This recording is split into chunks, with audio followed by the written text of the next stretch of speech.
Good morning, Kuhner country.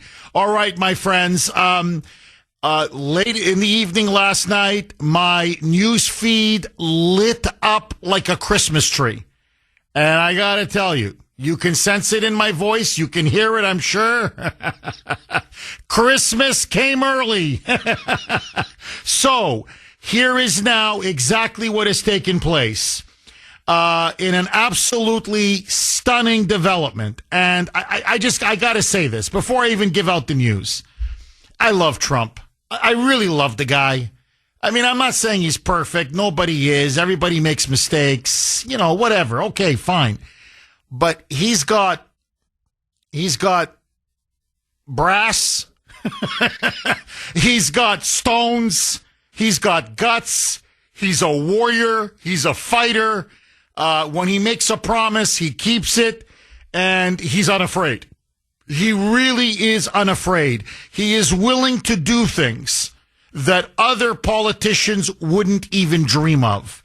And so, yesterday evening, President Trump officially terminated all documents, all executive orders, all contracts, all pardons, all commutations that were signed by Joey, by Dementia Joe's auto pen, and declared them, quote unquote, null and void. And so here exactly is what President Trump announced yesterday evening on Truth Social. Quote, any and all documents, proclamations, executive orders, memorandums, or contracts signed by order of the now infamous and unauthorized auto pen within the administration of Joseph R. Biden Jr. are hereby null, void, and of no further force or effect. President Trump then went on to say, anyone receiving pardons, commutations, or any other legal document so signed, please be advised that said document has been fully and completely terminated and is of no legal effect. Thank you for your attention to this matter. Yes. Okay. Now, in plain English, what this means is President Trump has now voided all of the pardons and all of the actions, executive actions, committed by or authorized by Joe Biden's infamous auto pen.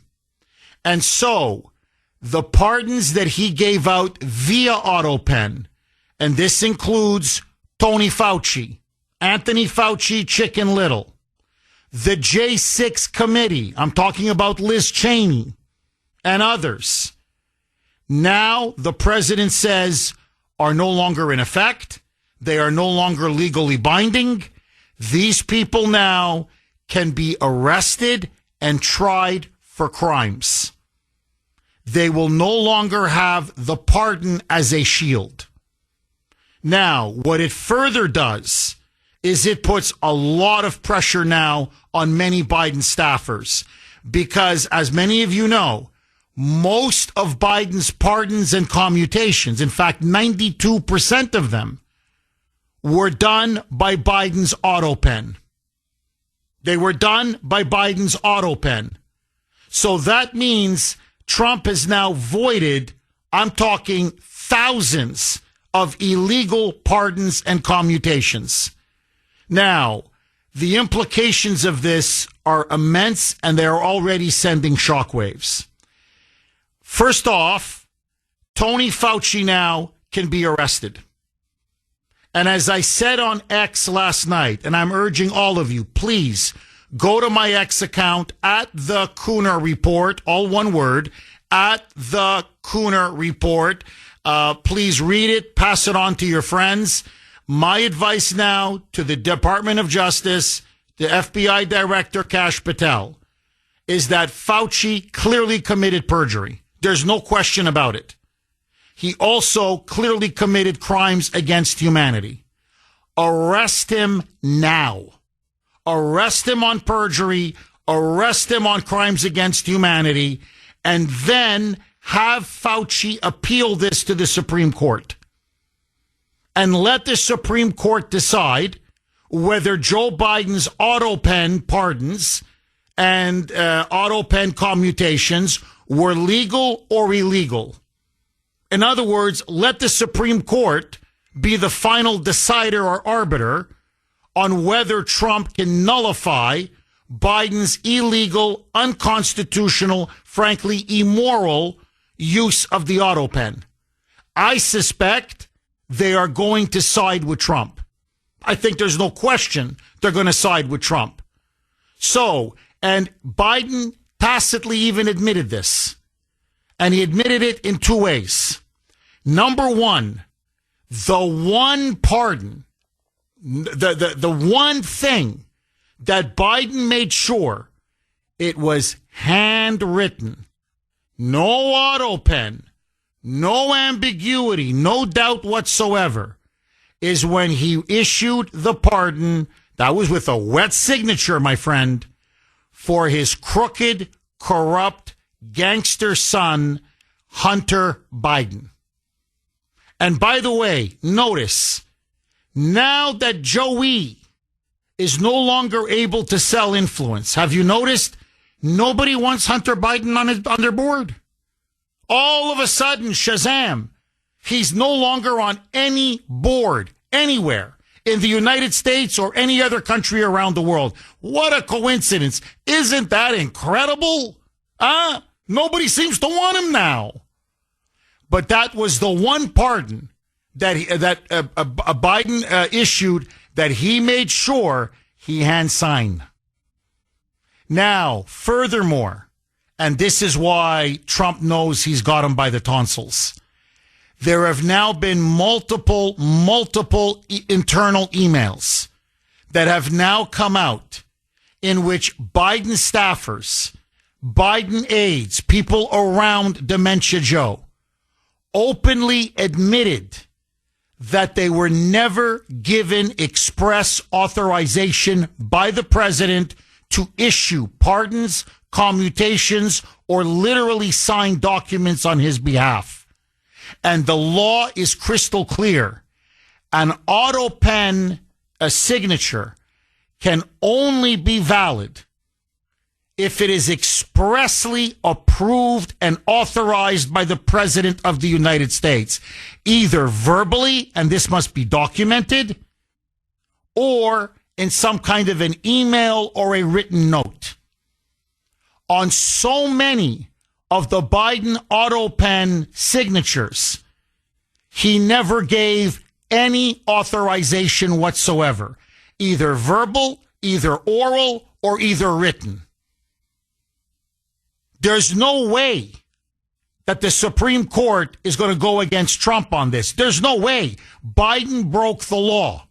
And Trump further said that if Joe Biden now claims retroactively that, no, I just, I said it. I just said it in a room. He said, if you say that, that's a lie, and I'm going to arrest you on perjury charges. So Biden now is in big trouble. Now, the question is this. What is Joe Biden going to do? Because if the Biden team wants to fight this, then, or sue Trump or block Trump, then Trump has the right through discovery to then demand that all kinds of emails, all kinds of documents be handed over, which are going to show conclusively that Joe Biden was demented, that he clearly suffered from crippling mental and cognitive decline, that his aides and advisors knew it, and that they took advantage of him. They used him. In fact, it's all going to come out that many of them literally got cash. They got money in exchange for many of these pardons and commutations. And so either Joe Biden fights this in court, which means then all of the fact that he was dementia-ridden and that they systematically covered up for him is all going to come out in court, or most of his pardons and commutations, bye-bye, are null and void. And if they're null and void, my friends, Fauci and others, Liz Cheney, I can run down the list, Benny Thompson, Jamie Raskin, all of them. Because remember, the January 6th committee lied and destroyed evidence. Crimes were committed to try to frame Trump as the mastermind of January 6th. Okay, the mainstream media, the fake news media complex, they are trying to completely blackball this story. They don't want to discuss it. They're trying to sweep it under the rug. It's not, hoping it's somehow going to disappear. It's not going to work.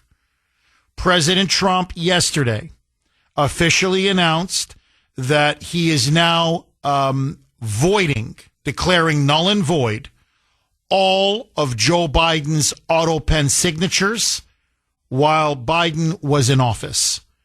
And I think it's pretty obvious that the Biden regime knew that the auto pen signatures would be a problem, which is why, as I said in my opening monologue, he actually signed Hunter's pardon. It's one of the few pardons. He literally made sure, wet signature, he signed it. Now, there's more. Oh, there's a lot more. So, listen now to this. According to President Trump, and I'm going to read to you exactly what he wrote on Truth Social yesterday, because you need to hear it straight from him. Quote, any document signed by Sleepy Joe Biden with the auto pen, which was approximately 92% of them, is hereby terminated and of no further force or effect. And Trump continues, and legally, he's completely right on this.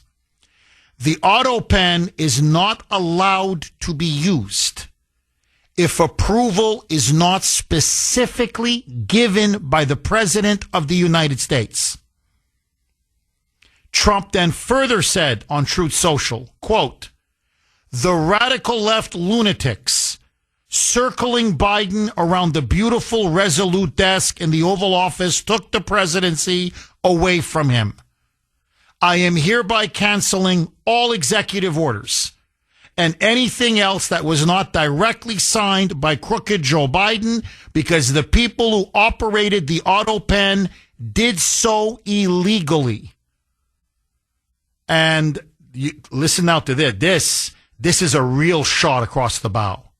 Trump says, furthermore, Joe Biden was not involved in the auto pen process. And if he says he was, he will be brought up on charges of perjury. Thank you for your attention to this matter. Now, Trump is holding all the cards here. And I'll tell you why. Because James Comer, when he brought in Biden staffers and Biden aides, got them to admit under oath, many of them under oath, that Biden never gave them express authority or authorization to use the auto pen for many of these pardons and commutations. So his own staffers have admitted under oath that essentially they all violated the law. There's no getting around this, but there's much more.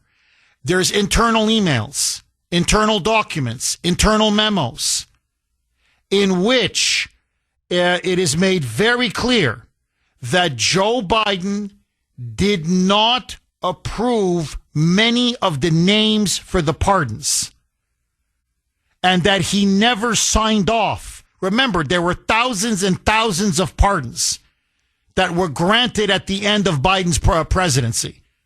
It was a shocking number. It was literally, I'm talking thousands. They were just selling it out to the highest bidder. And so internal emails are like, well, no, Biden doesn't know about this. Well, no, Biden doesn't know about that. Well, no, just don't even mention it. Just get it signed. Let's go. Just get it signed. In fact, what they did one time, and there's a clear email, is they brought a list. This is one of the few times they actually showed it to him and said, "Are you okay with this?" And he's like, he's got like saliva dripping down his, down his lip and down his cheek. And he's like, and he's like, yes. Okay. We take it as a yes. But then they revise the list. They start stacking it with more names. And they admit in the emails, and by the way, under oath, they never went back to Joey to get at least some kind of a verbal yes to what they were doing. Clearly illegal. There's no question. There's no question. Now, furthermore, this has also come out through these internal emails.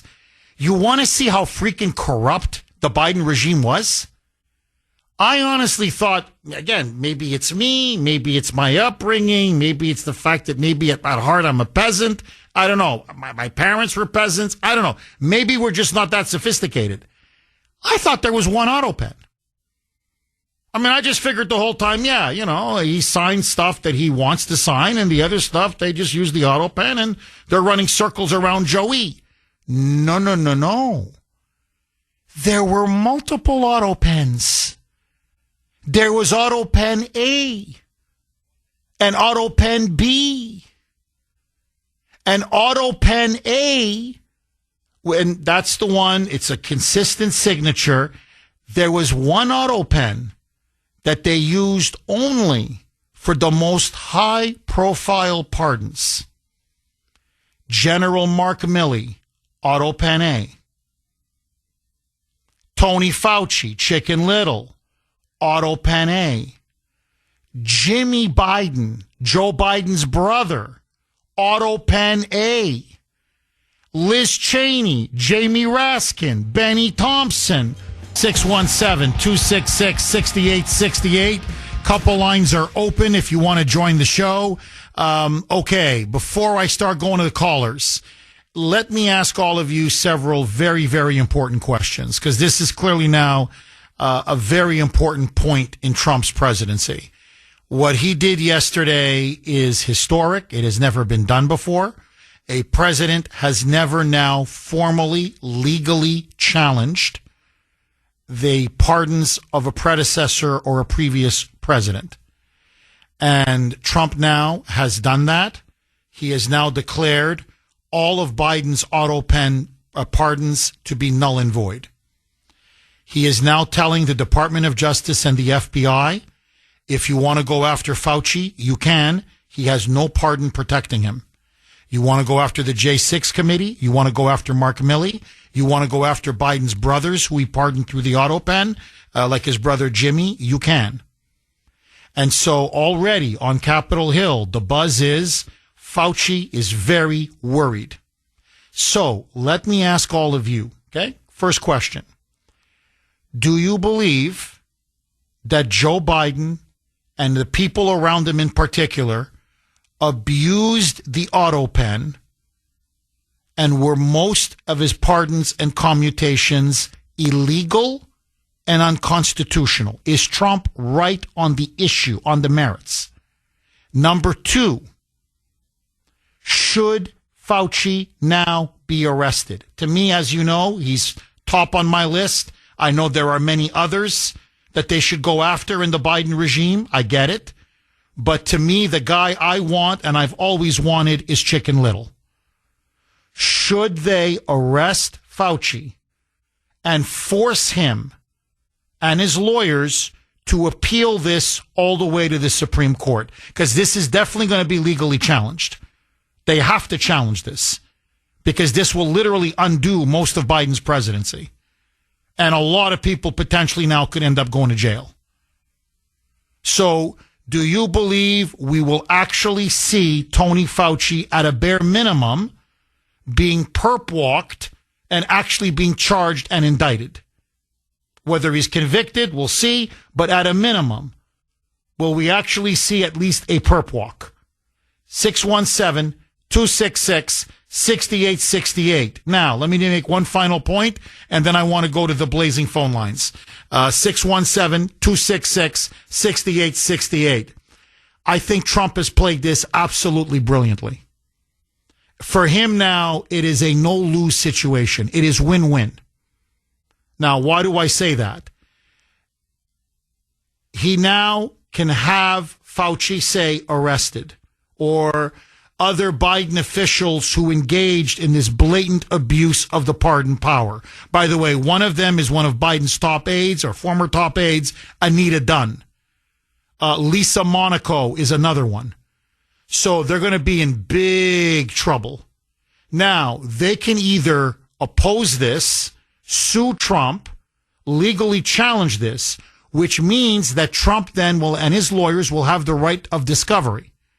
Once they get the right of discovery, that means they can get access to all of their papers, all of their emails, all of their documents. And this will expose definitively not just the massive corruption in the Biden regime of, it was pay to play even when it came to the pardons, but the bigger issue that Joe Biden was mentally gone, that he clearly suffered from dementia. They knew he suffered from dementia and that he was being used as a cover for the radical left to basically do whatever they wanted with Biden as their cover guy. It will expose definitively that Joe Biden was a mental vegetable. There's no getting around it. And that the staff knew, and that the staff was systematically covering it up, and in fact, even exploiting it to benefit themselves or their agenda. So it will unravel and destroy the perception of the Biden presidency. So it's a win. They don't challenge. They don't challenge because they realize it's going to blow up in their face. Then you can go after Fauci. You can go after Liz Cheney. You can go after Mark Milley. In other words, you can go after everybody that was pardoned by Biden's auto pen. Either way, Trump wins. It's what they call checkmate. Agree, disagree, 617-266-6868. Larry in Arkansas. You're going to kick us off, Larry. Thanks for holding and welcome.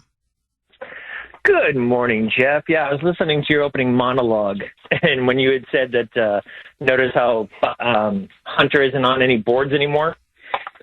My first thought, I told Mike, I said, yeah, no one's buying his crappy artwork either. Well, that's what I mean. It's all coming out. I mean, it's and notice, no liberal says, oh, why is that? No, they knew it was influence peddling. They sold out, pimped out the vice presidency and then the presidency through the sun to the highest bidder. I mean, it is so obvious. Larry, what do you make of the fact that Trump has now done something no one has ever done? He has declared the pardons of his predecessor null, the auto pen pardons, null and void.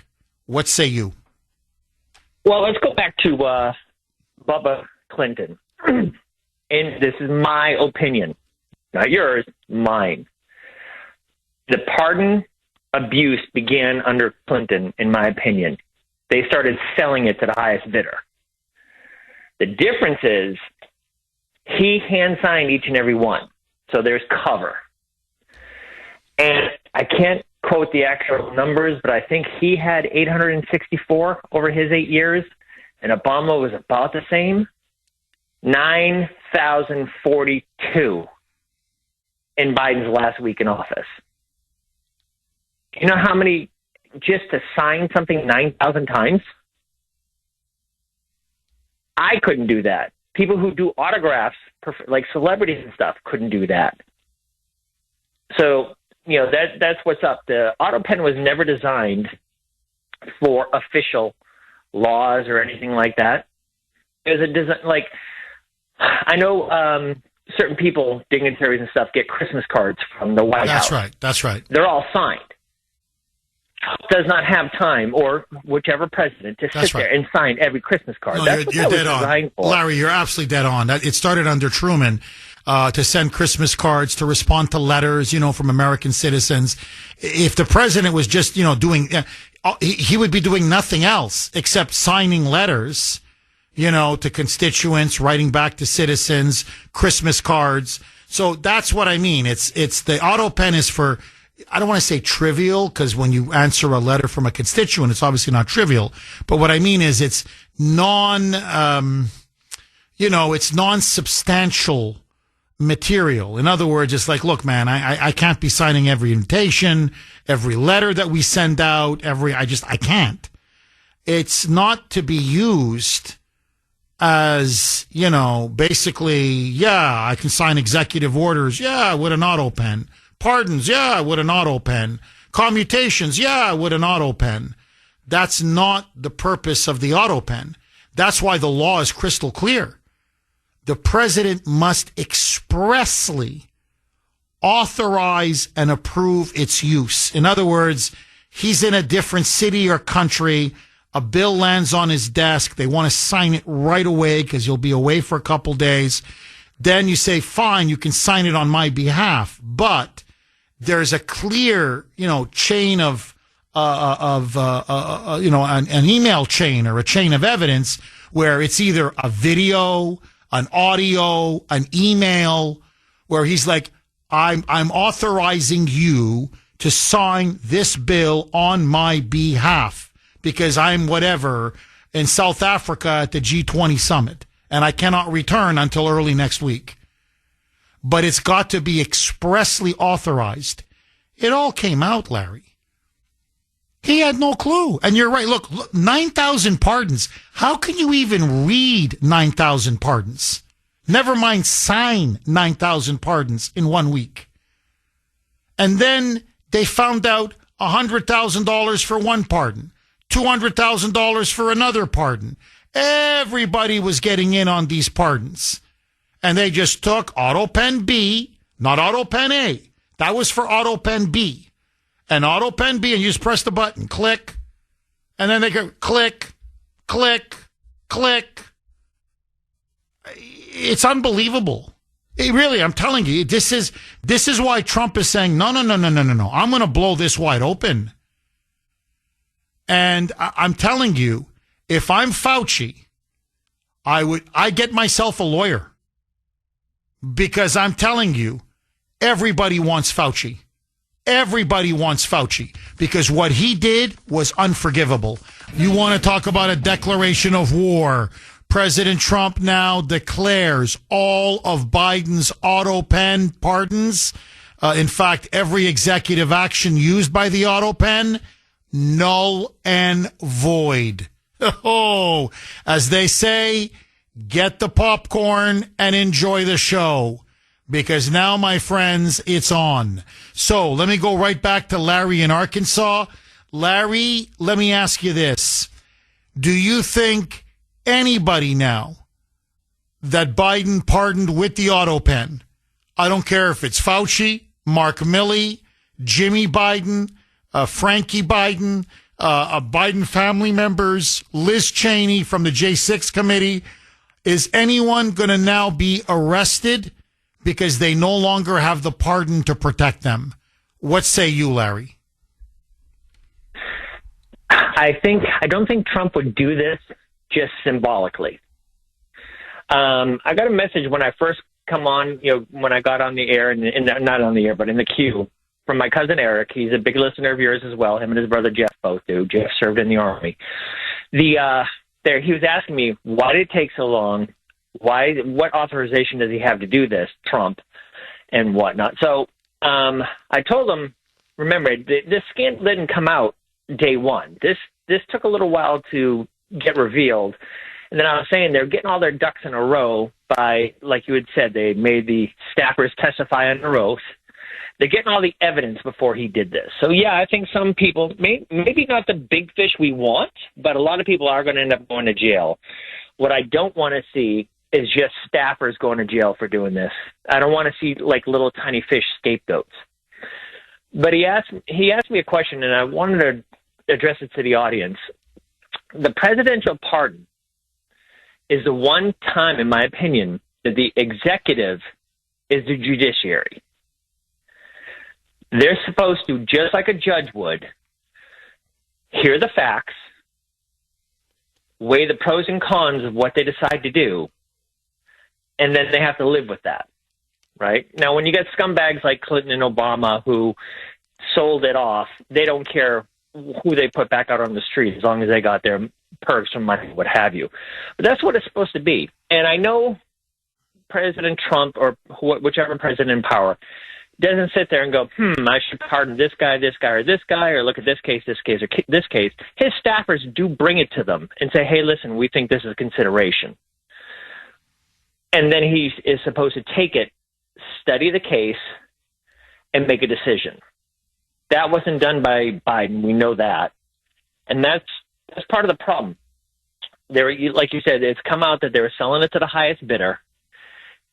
When Clinton or Obama did that, they have the presidential immunity to do that. It stinks, but they do. Staffers don't. And especially, like you said, they're going to have to prove, they would have to prove in their defense that, one, Joe Manchin was cognitively aware of what he was doing and that he actually authorized it.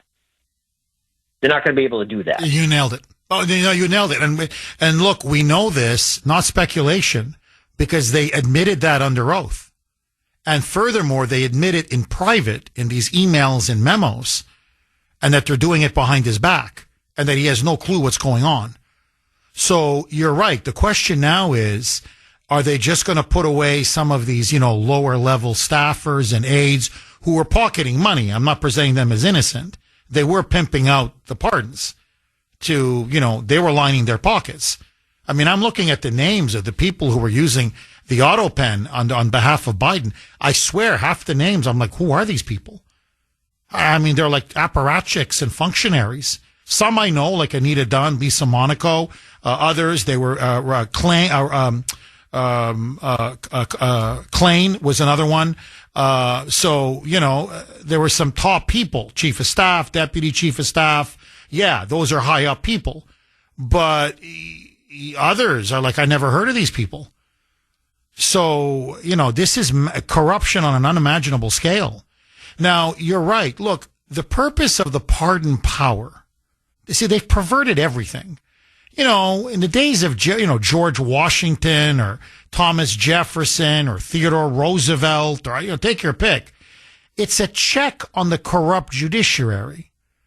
In other words, someone is sent to jail and the whole country says, no, that person was railroaded. That's an innocent man or an innocent woman. No, the justice system on this really failed. And that's where the president can come in and say, no, look, I'm sorry. I don't know what all of you were thinking, but this person, in my view, is clearly innocent. A wrong was done to them, and I'm going to free them. Either I commute their sentence or I give them a straight out pardon. No, they found a way to pimp that out. It's unbelievable. So you're right, Larry. Look, there's the corruption is there. There's a huge paper trail. They've admitted it now under oath. The question now is, are the top people going to pay the price? Are the top staffers? By the way, I think Jill Biden is up to her eyeballs in this. I think Hunter Biden is up to his eyeballs in this. That's why he made a point. If you read the pardon that he signed, that one he signed, it goes right up from January 1st, 2014, just before he sat on the board of Burisma, all the way to Biden's last day in office. That's how he pardoned Hunter Biden, because I think Hunter was involved in selling some of these pardons. I think there's no question. So I think big fish now have to fall. I think there's no question. And, we'll see. Again, this is in Pam Bondi's hands. This is going to be it's now in the ball's in her court. Kash Patel, Dan Bongino, and Todd Blanche, the Deputy Attorney General, and we'll see what's going to happen. But if you just go by the evidence, you go by the law, you go by the facts, you go by now what they've uncovered in these hearings and what they with testimony under oath, and all of these internal emails now that have been released, Joe Biden, the auto pen was abused, and they were lining their pockets. They were selling it out like they sold everything else out. And those pardons are now null and void. By law, they're null and void. That's why I'm saying, let them challenge it and take it to the Supreme Court. I'm telling you, it's going to be minimum 6-3 in favor of Trump. He's going to win on this. And now I want to throw Chicken Little's words right back in his face. When the pardon was given to Tony Fauci, you can look it up. Please don't take my word for it. He ran to the media saying, I don't need it. I don't want it. I appreciate it. But I didn't do anything wrong. Always grandstanding. Always showboating. Always playing to the camera. That freaking fraud. Well, now, Tony, what are you complaining about? You kept saying you don't need it, you don't want it. So now the pardon is gone. What are you afraid of, Tony? Honest to God, Larry, the one guy I want is him. I know there are many others that deserve to go to jail, but he's the one guy I want. And to me, if they can get Fauci, huge victory. Huge victory for justice. Larry, as always, dynamite call. Thank you, my friend. Tom in Framingham. Thanks for holding, Tom, and welcome. Good morning, Jeff. And, hi, Tom. Again, 3 great shows this week. Thank you. The monologue, great monologue this morning, too. And the show on Monday, I thought, took a lot of guts. Now, what I wanted to say is, since he's going to lift the pardon from Liz Cheney, I think a good thing to do now would be to arrest Cassidy Hutchinson and start squeezing her. And squeezing her on the fact that Liz Cheney and others on the J6 committee suborned perjury from her. That needs to be established. As a matter of fact, I'm kind of surprised they hadn't done that already. Take a page out of Mueller's book and squeeze her for lying to Congress. From what I've heard, they have enough evidence. Both Secret Service agents, the one that was supposedly in the car and the one she supposedly told this to, deny her claims. And by squeezing her, you might get her to admit that Liz Cheney was acting as a handler, trying to encourage perjury from her. The other thing is Mark Milley. I think this would be a good time to have a hearing with Mark Milley and Bob Woodward at the same hearing, sitting side by side, asking them questions about what Milley actually said and because there was stuff in Woodward's book that clearly showed that Milley was committing treason. Have them side by side, see which one's the liar. At the very least, you're going to be rubbing one of their faces in white dog dew as they have to reconcile their testimony live on camera. And again, if you're lifting the pardon from Milley, of course, everyone's talking about bringing him back into active duty and then court-martialing him and going through that process. But I'd like to see him sitting before Congress with side by side with Woodward. Tom, I think it's a great idea. Frankly, I think both points are absolutely superb. I think both points you're dead on, absolutely dead on. I would flip Cassidy Hutchinson, no question about it. She could hand over Liz Cheney on a silver platter. There's no doubt. And Milley, to me, I agree with you. He should be testifying in front of Congress under oath, but I'd have him court-martialed. I would reactivate him, unretire him, and I'd have him court-martialed. Because what he did on January 6th, there's no question, was treason. And the thing is, he admits it. We don't even have to prove it. He admits it. he told all of his underlings, his subordinates, to no longer respect the order or obey the order of the commander-in-chief. That all orders had to go through him. That he was now the de facto commander-in-chief. Never mind the call to the Chinese general, his equivalent, saying, we're going to give you a heads up, God forbid, if we should get into a war with China, I will give you a 30-minute heads up. I mean, you've got him on both. So, no, he's got a big mouth. He can't stop talking.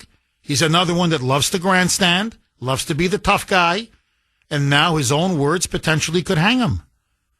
And he's not going to have the pardon to shield him and protect him. Look, ultimately what this comes down to is, again, it's Pam Bondi, Kash Patel, and Dan Bongino. And are they just talk, or are they going to walk the walk? And look, I urge everybody, there's a very good piece. It's a devastating piece. Now, Patel's people are angry. They're spinning furiously. They're leaking through Fox News. They're attacking Miranda Devine. She is a conservative writer, conservative columnist for the New York Post. To me, she's one of the best journalists in the country. She's the one that blew the lid off the Hunter Biden laptop. She recently wrote a piece that was published just a few days ago, talking to key FBI people who are pro-Trump. They are pro-Trump. Patel is trying to claim that these are Christopher Wray's people and, anti-Trump deep state operatives who are trying to protect the system. That's a lie. These are pro-Trump reformers who initially welcomed him and supported Kash Patel. These are the people that want to see the FBI cleaned up. Well, they're now saying that Kash Patel, their words, is leading a quote-unquote rudderless FBI, that he's in over his head, that half the time he doesn't know what he's doing, that he's more interested, he and Dan Bongino are more interested, their words, in bolstering their personal resumes, quote-unquote, than actually following through and putting important people, high-ranking people in jail. Yes, they go after low-level fish. They're going after drug dealers, fentanyl dealers, but they're not going after criminals, Democrat criminals, and deep state operatives. They're just, either they don't have the guts to do it, or they don't have the sophistication and the savvy to do it. And it is devastating. And basically what they're saying is, if Trump is going to really clean out the FBI and reform it, and if they're going to really go after Trump's enemies, you need a new FBI director and a new deputy FBI director, because both of them are not up for the job. And how Miranda Devine suddenly has become an anti-Trumper, that's what they're spinning, is beyond me. She has been supporting Trump for many years. He's actually done a couple of sit-down interviews with her. I've been reading her stuff. Her stuff is very solid, very well sourced. She's often, 99.9% right when she reports or breaks a story. So this is the problem. The problem is he's got an Achilles heel in the DOJ and the FBI. So, the evidence is there, but do they have the ability, the skills, and the guts to actually follow through? And I'm telling you, as long as Kash Patel is leading the FBI, and that big mouth clown, Dan Bongino, is his deputy, I've got no confidence. Because if you arrest someone like Tony Fauci, all hell is going to break loose. The media is going to go berserk. The establishment, the swamp, they're going to go insane. Because they committed some of the most horrendous, grotesque crimes under COVID in the history of our country. And there was massive, I'm talking billions of dollars worth of corruption. And this went to the highest levels of the government. And both Democrats and Republicans and many bureaucrats were implicated. And that's why they want to prevent, they want to just throw it all down a memory hole. They want to bury what they did to us under COVID. And I'm sorry, it can never be forgotten and it can never be forgiven. So, I'm just calling it the way I see it. So now my prediction, I don't think Kash Patel is going to be around for another 3 or 4 months.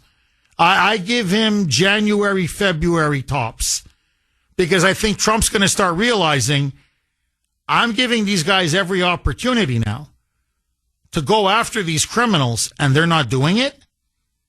Something is wrong. Something is wrong.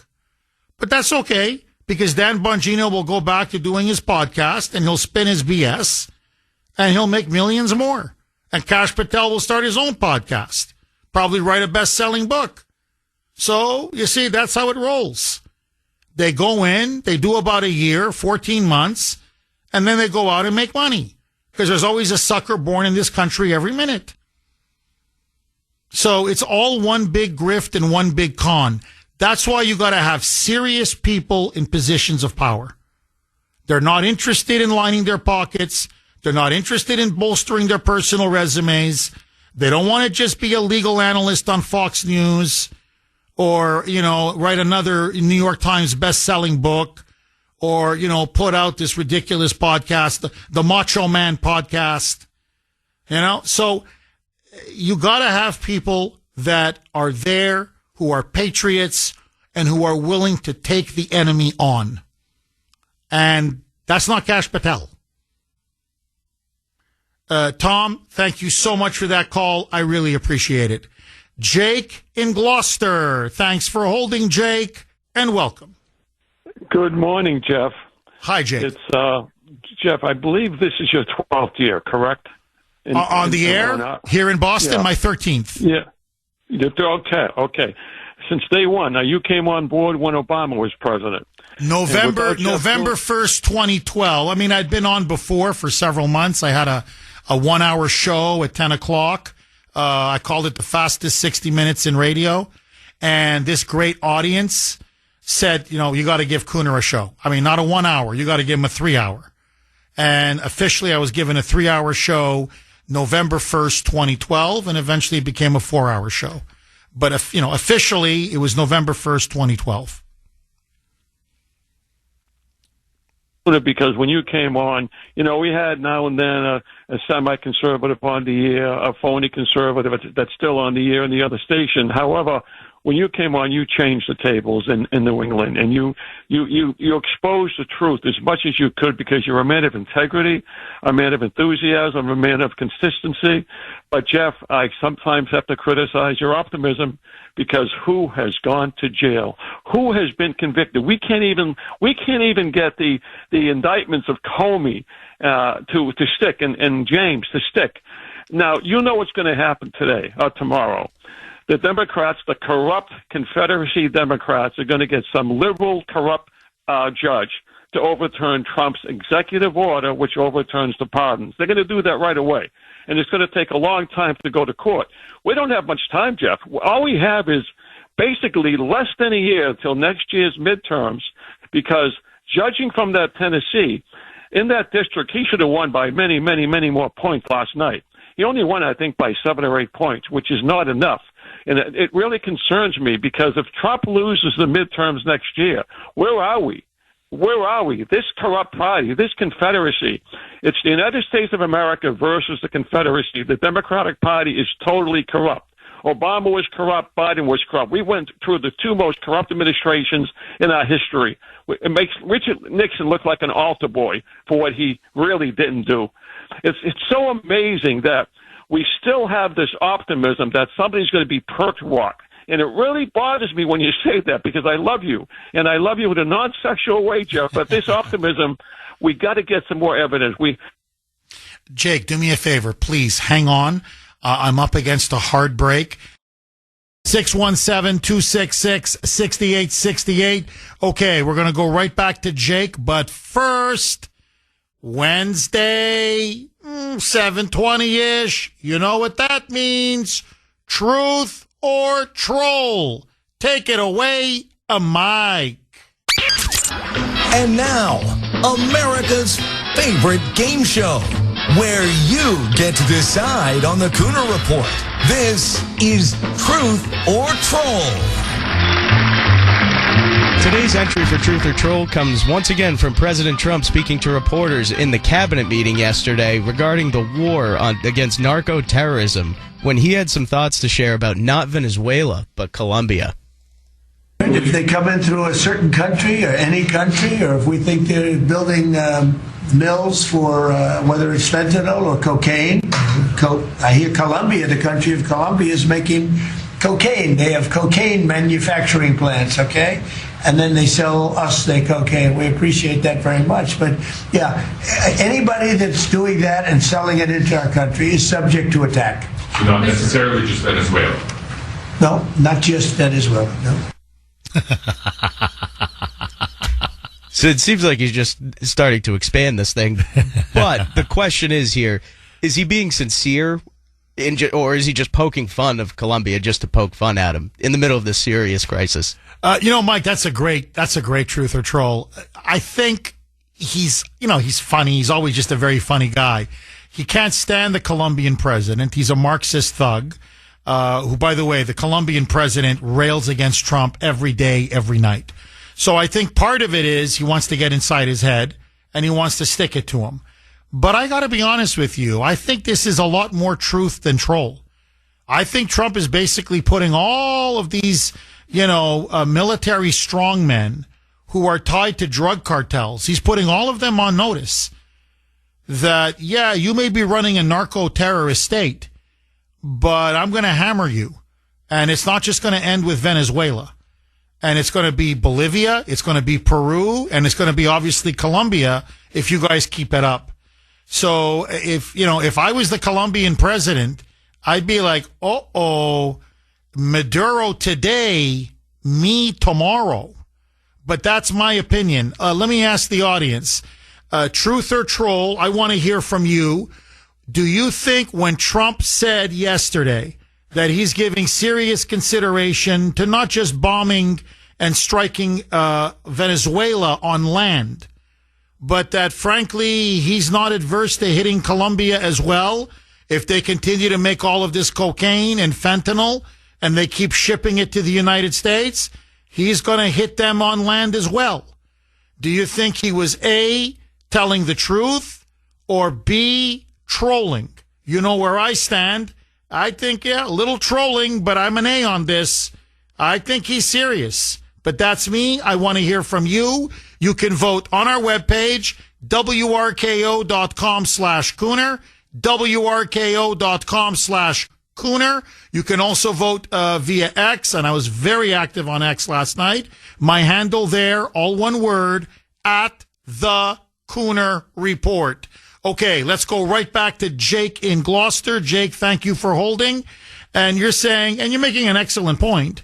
I mean, in terms of a high-profile deep state criminal or a high-profile corrupt Democrat, who the hell has actually gone to prison? Who the hell has actually been seriously, charged and indicted and is facing jail time? Right now, nothing. Nada. Zero. And we're, 10 months into Trump's presidency. Jake, please pick up where you left off.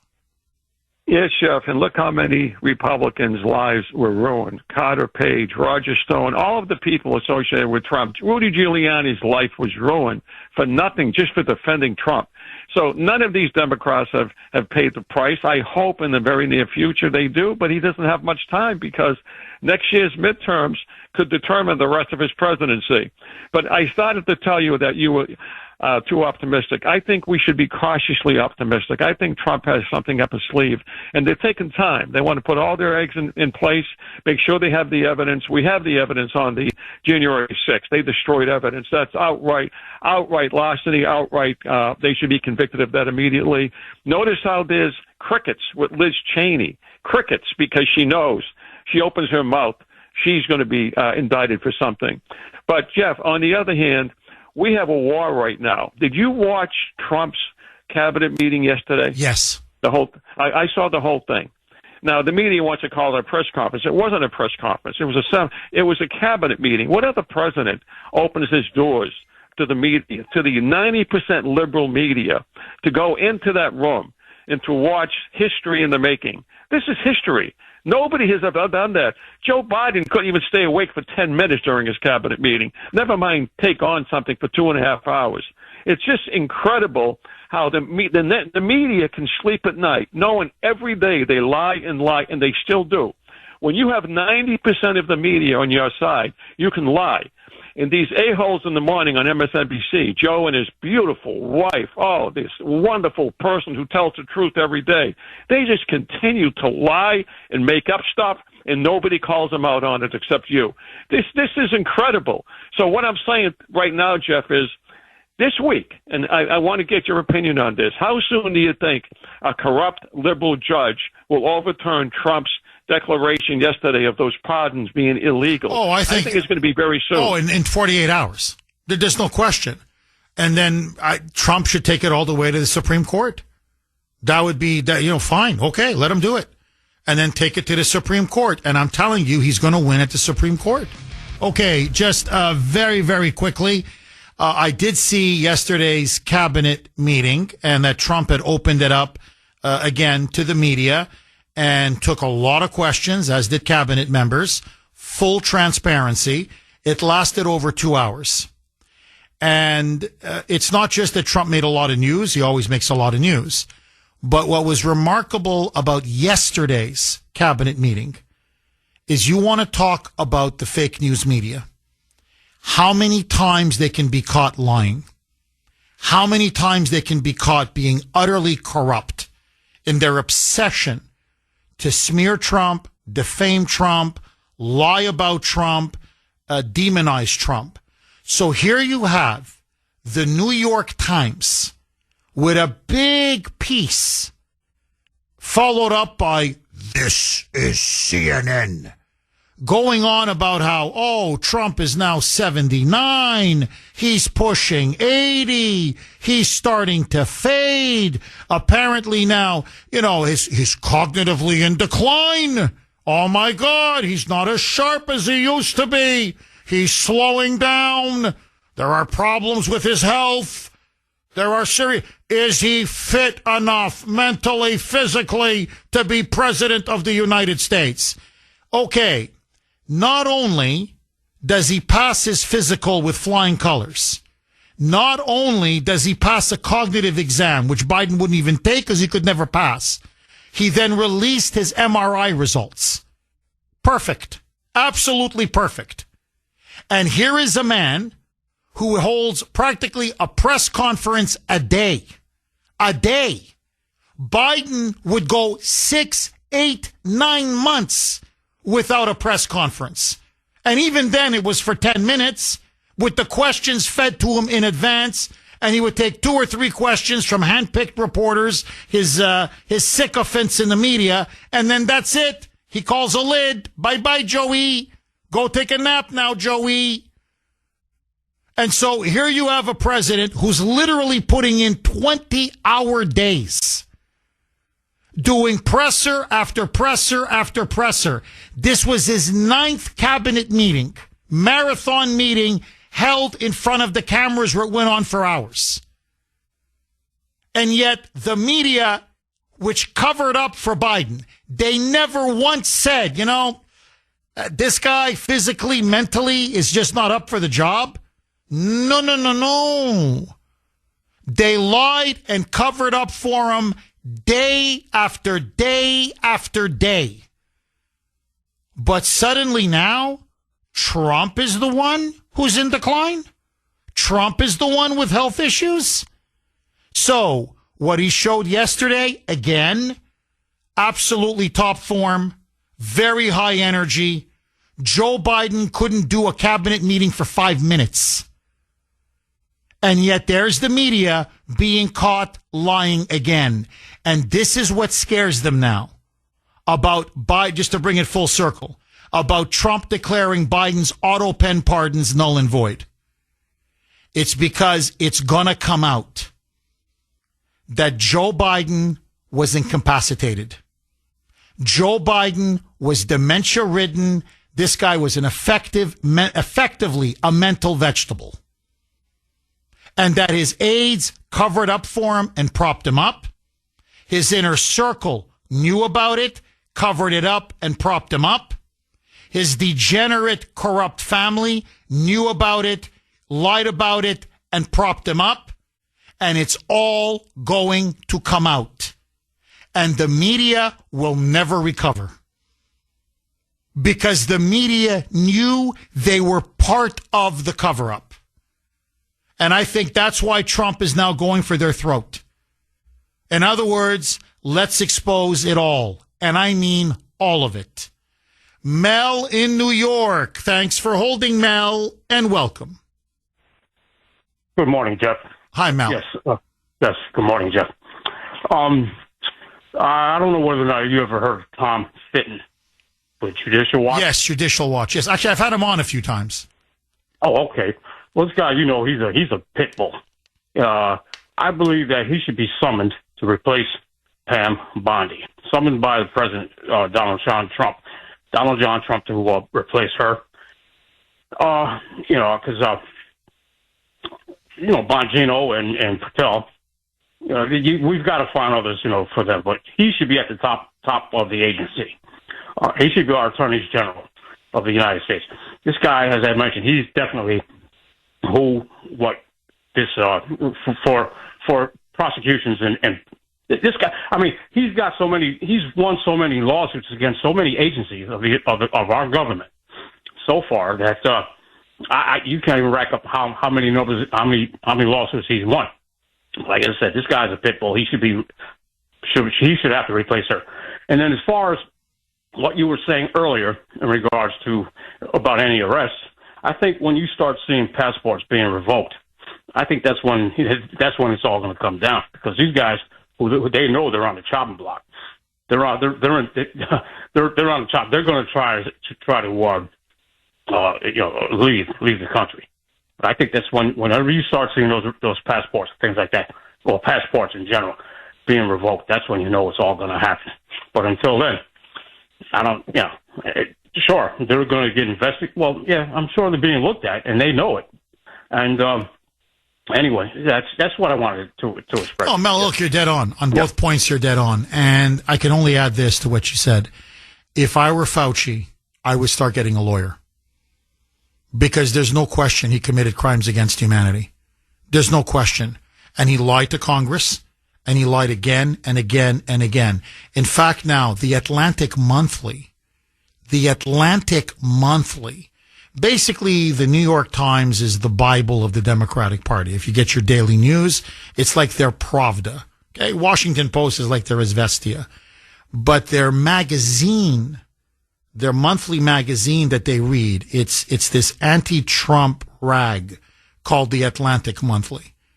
It's a mouthpiece for the Democrat globalist elites. They have a big piece now in their latest issue, and it's really opened some eyes, whereby they say we need to start having people be forgiven for what happened during COVID. In other words, Americans need to forgive, their words, not me, their words, what Tony Fauci did, and the mask mandates, and the vaccine mandates, and the school closings that he recommended, and the lies about 6 feet distancing. It's come out, he completely made it up. It was literally made up, completely made up. And the fact that they did fund biological weapons gain of function research, as it's officially called, biological weapons research in Wuhan, and that they lied. It did come. The virus, the COVID-19 virus, clearly came from Wuhan, China. Fauci knew about it because he helped fund it, and he lied about it under oath. So now they're saying, oh, come on now, we got to start forgiving people. No. After how many people died? After how they engaged in the greatest violation of civil liberties and the greatest violation of personal freedoms in the history of this country? Mass violations? Absolutely not. And every step of the way, Tony Fauci made money. He made millions and millions and millions of dollars every step of the way. Nick in Weymouth. Thanks for holding, Nick, and welcome. Hey, Jeff, how you doing? You know, on many fronts, this is lawfare that needs to go big time. Milley, you could get him for sedition at least, and there is an expiration date, statute of limitations, but hey, that was only, 2020 when he stabbed him. Yeah, right. So we're not quite there. But remember, he's the guy, Milley, the fat boy. He said to Pelosi, who's meeting with her team every other week, I'm with you. I'm not with him. Trump should have busted him. If they do reactivate him, and then you threaten him with this, good cop, bad cop. Hey, Mr. Milley, you could be busted. You could lose your pension. Your wife won't get any pension. You got to talk. You got to give me something. You got to give me Obama, right? You got to give me Comey. You got to give me somebody, right? And yeah, you do go after some of the little people, with all due respect to an earlier caller, because sometimes that's the only way. You give them a public defender. You talk. You walk. We need somebody above you, okay? So give him the General Flynn treatment, okay? That will be true justice. Now, for the rest of them, look at Somalia. Well, it's funny you should mention Somalia because I'm going to get into that in the next segment. Okay, let me ask you, did President Trump cross the line? I don't think he did. I think not even close. But I want to get your take. 617-266-6868 is the number. As you know, Governor Tampon Tim Walz of Minnesota, how the people of Minnesota have elected this man twice, and now he's running for a third term, is absolutely beyond me. He is now in the middle of a massive public firestorm. It has now come out that under his watch, the Somali community, which is huge in Minneapolis, has been engaged in one of the greatest welfare frauds in the history of the United States. Billions and billions of taxpayer dollars, whether it's through welfare fraud and abuse, EBT fraud and abuse. The big one now is the food stamp program, SNAP, and child nutrition programs, where they have stolen billions of dollars, and a lot of the money has now been sent overseas back to Somalia to fund the warlords in that country, including, I swear to you, the country's Al-Qaeda affiliate called Al-Shabaab. To put it in plain English, U.S. taxpayer dollars are funding Islamic terrorist groups in Somalia. It is a massive scandal. And it is now hundreds and hundreds of Somalis from the Somali community are now being implicated. They are being arrested. And they say that there are potentially thousands more of arrests to come. On top of that, the Muslim Attorney General of Minnesota, Keith Ellison, has now been caught on tape, literally on tape, telling the Somali fraudsters, you can continue stealing millions and millions and millions of dollars from the food stamp program, EBT, child nutrition program. You give me campaign donations, and I'll make sure none of you guys go to jail or none of you guys are indicted or charged in any way, shape, or form. So the Muslim Attorney General was deliberately protecting the Muslim Somali community in one of the biggest scams and grifts in the history of our country. And Tim Walz was involved in this every step of the way.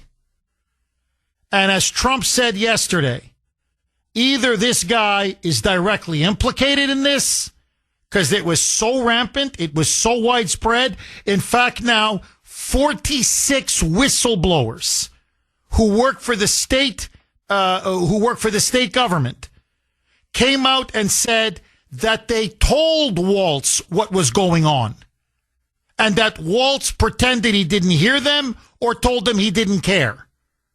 They've also come out, these same whistleblowers, and said that they told Kamala Harris after she picked Tim Waltz to be her VP, what are you doing?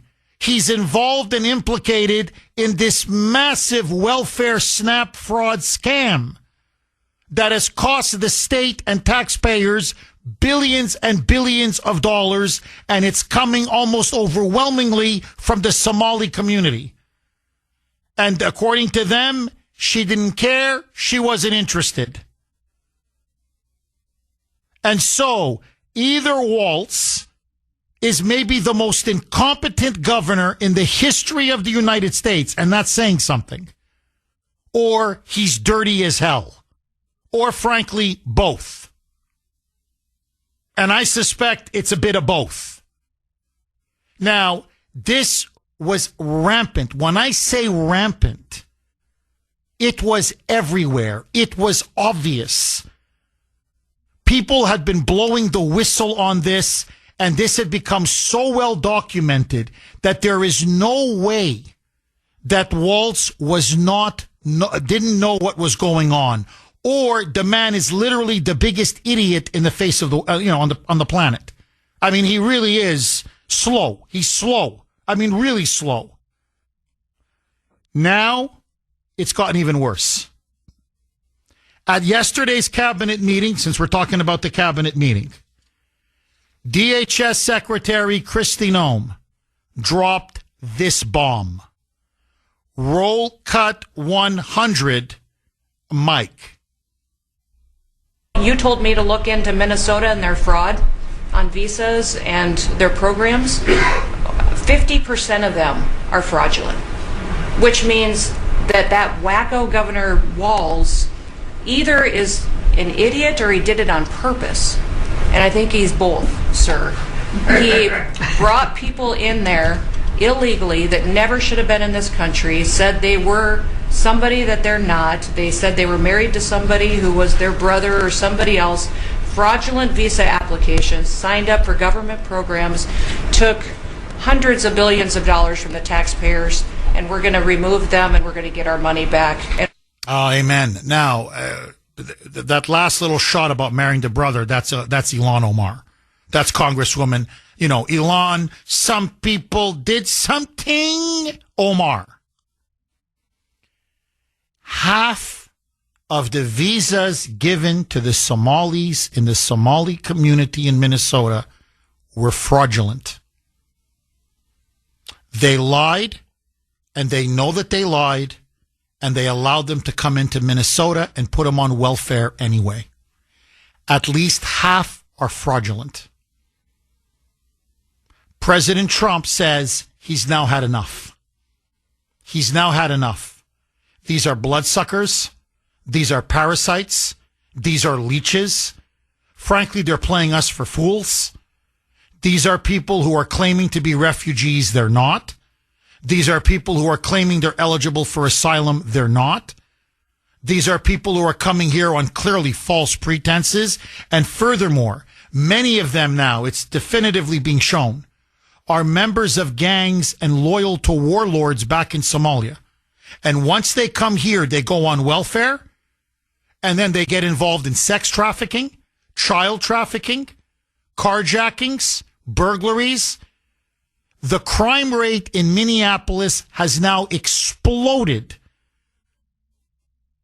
as the Somali community has grown and grown and grown. They're literally importing criminals and welfare deadbeats, and now we know Islamic sympathizers into Minnesota. And they're taking our money and not just, living on our largesse. They're not just sitting there on our dime with free housing, free food, free health care, free welfare, free EBT, free everything. But then they're selling these benefits and then taking the cash, pocketing some of it, and sending it back to fund Al-Qaeda in freaking Somalia. I mean, this is beyond disgusting. This is beyond outrageous. It's an abomination. Trump now refers to Ilhan Omar as garbage. So the question now is, because the media is making a big deal about this, that he referred to her and many in the Somali community as quote unquote garbage. Listen now to Trump. This was him yesterday saying, you know what? I'm tired of it. The abuse, the fraud, the lies, the crime, all of it. They come to our country to take. And all they do is run our country into the ground. They criticize it. They knock it. They condemn it. They mock it, as Ilhan Omar does almost every day. And that, frankly, many in the Somali community do every single day. Nothing is ever good enough for them. And they're always somehow the victims. They steal from the taxpayer. They're victims. They run on these, they have these crime rampages victimizing the people of Minneapolis. They're the victims. Listen now to President Trump. Roll cut 3, Mike. When I see somebody like Ilhan Omar, who I don't know at all, but I always watch her for years. I've watched her complain about our Constitution, how she's being treated badly. Our Constitution, the United States of America, is a bad place. Hates everybody, hates Jewish people, hates everybody. And I think she's an incompetent person. She's a real terrible person. Well, it's an understatement. By the way, she doesn't just hate Jews, and she's a vicious anti-Semite. She hates white people. She's openly said it. She's openly said how she can't stand whites, and how her first loyalty is to the Somali community and to Somalia itself. Now, remember, her father is a murderer. Her father was a member of the radical Marxist communist regime who committed unspeakable atrocities, and they were then stuck in a refugee camp after that regime was overthrown. This woman was raised and grew up in a life of privilege, communist privilege, until the regime was overthrown. She's a red diaper baby, or to be more accurate, a red-green diaper baby. Red for communism, green for Islam. And this woman literally was living in squalor in a refugee camp until she came to this country under fraudulent pretenses. She lied about who her father was. She even lied about she changed her last name to hide the fact that she was connected to one of the most murderous Marxist dictatorships in Africa. And then when she came here under false pretenses, immigration fraud, she was then married to her husband. They had multiple kids together. She then gets the brother to come in, and she marries the brother as she's married to the husband. That's bigamy. That's also immigration fraud. And then after all of this, you get elected to become a member of Congress with all the perks that come with it. And instead of saying, boy, I'm lucky. Wow, I dodged a bullet. I love America. No, according to her, America is, quote, a deeply racist, sick society. America is an imperialistic, colonialist power. America is an evil nation. I could go on and on. In a speech in front of Islamists in Minnesota, she said that the United States had 9/11 coming to it, that we deserved 9/11.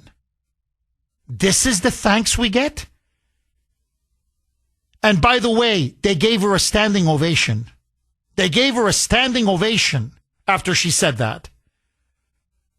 Now, listen to Trump saying, when I see what's happening in Minnesota, when I see the scam, the fraud, the billions of dollars of taxpayer money being used to enrich the Somali community, or even worse, sent back to the motherland to line the pockets of these murderous warlords and al-Shabaab Islamic terrorists.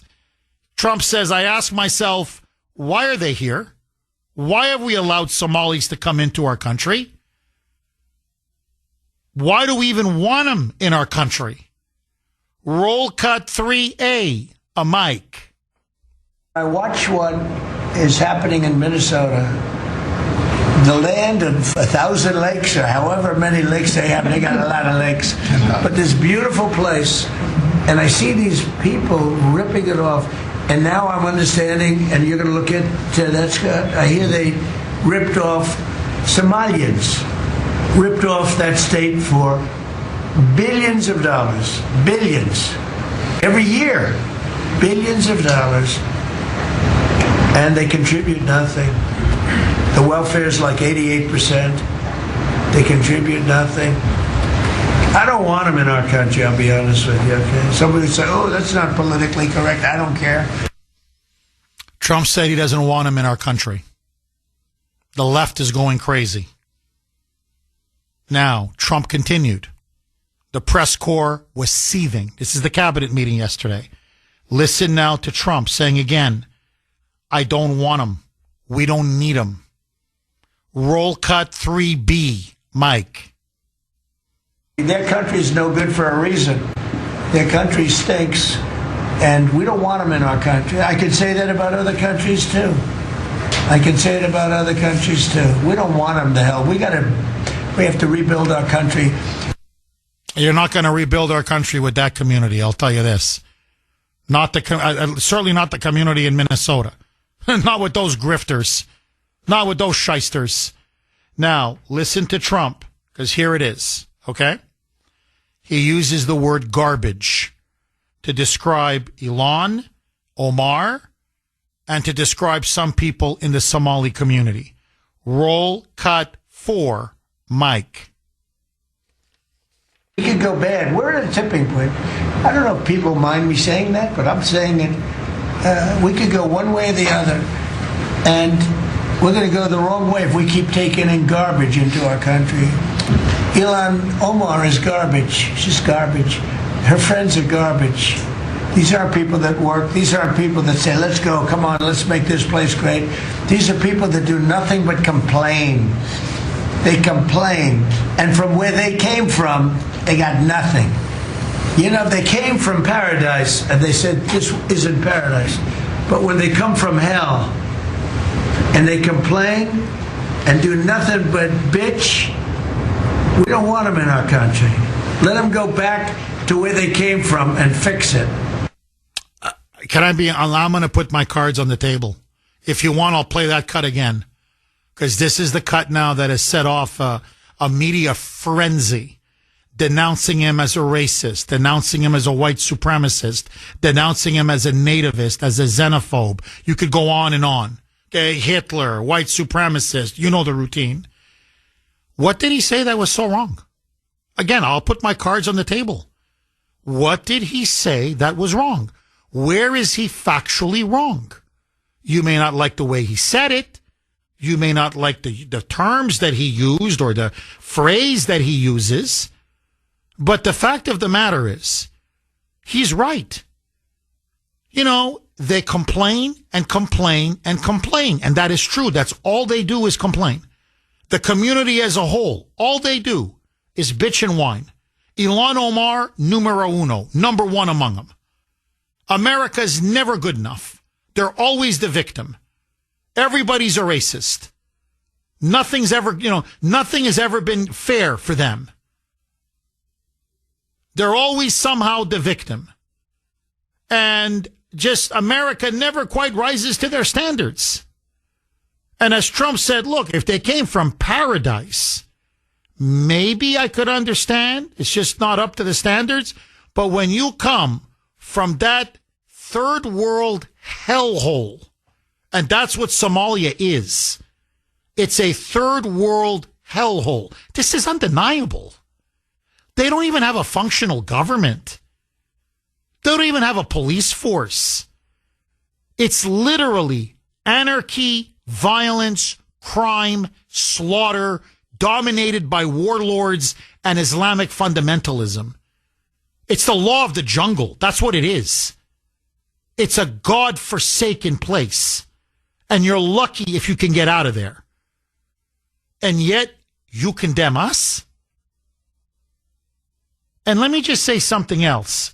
As an immigrant to this country, okay, both my wife and I, as you know, naturalized American citizens, I don't want to say, because I've always been raised to be humble, and I believe it's important to be humble. I never said, oh, you know what? I'm going to make America great, because I don't have that kind of hubris that I can make this country great. But let me tell you, honest to God, the attitude I had when I came to this country, and my wife is the same. We came here to contribute. We came here to give. We came here to improve and make America the greatest country in the history of the world, to do our small part.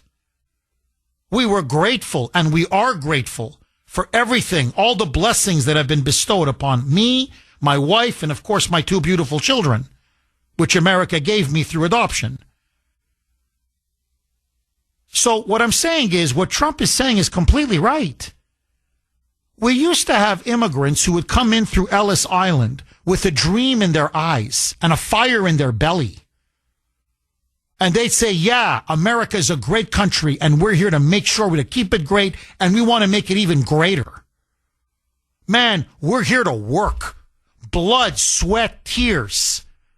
And we're here to assimilate. And we're here to make this, even better if it's possible. And we're going to strive, and we're going to achieve, and we're going to do everything we can through the sweat off our brow. And I'm sorry, but Trump is raising the seminal question that no other politician has the guts to raise. Are there certain ethnic, racial, immigrant groups in our country? Okay? Are there certain ethnic groups that just are a net minus? Take the Somalis in Minnesota. 88% of them are on welfare. And they've been around now for several generations. 88% are on welfare. So they're not improving America. Never mind the exploding crime. Never mind the fraud. Never mind the Islamic extremism and the Islamic fundamentalism.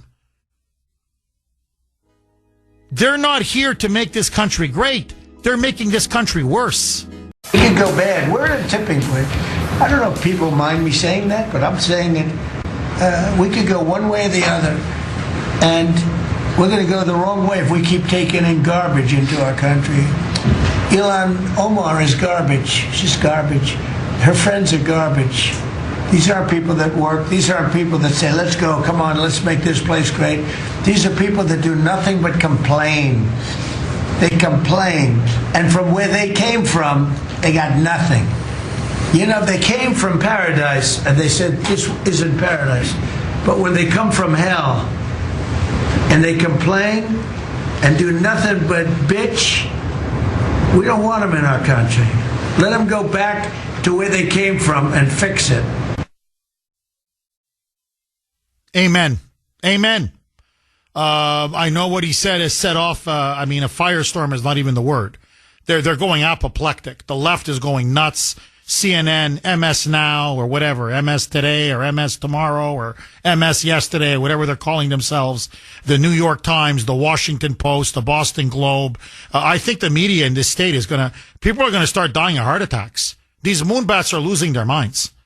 And by the way, on the emails that I'm getting and the texts, these liberals are, they want my head. They want to hang me for supporting Trump on this. 821, by the way, on the great WRKO, Jeff Kuhner, Boston's bulldozer. Okay, so let me ask all of you. And I'm going to invite as many liberals to call in as possible. I want to hear from all of you. What did Trump say that was wrong? Where is he factually wrong? You may not like the term garbage, but what, Ilhan Omar, that's the best? That's they're sending us their best. That's Ilhan Omar. So I want to ask all of you, in the wake now of the Afghan national that shot, murdering one and seriously wounding a second member of the West Virginia National Guard, and now this massive scandal involving the Somali community or many members of the Somali community in Minneapolis, where billions of dollars, literally billions of dollars, in massive welfare fraud and abuse, and the money is now being sent back to Somalia, literally into the hands of Al-Shabaab, an Al-Qaeda affiliate. Is Trump right? Is the Somali community in general a net minus to the United States? And this is the key question now. And many countries in Europe are debating the exact same thing.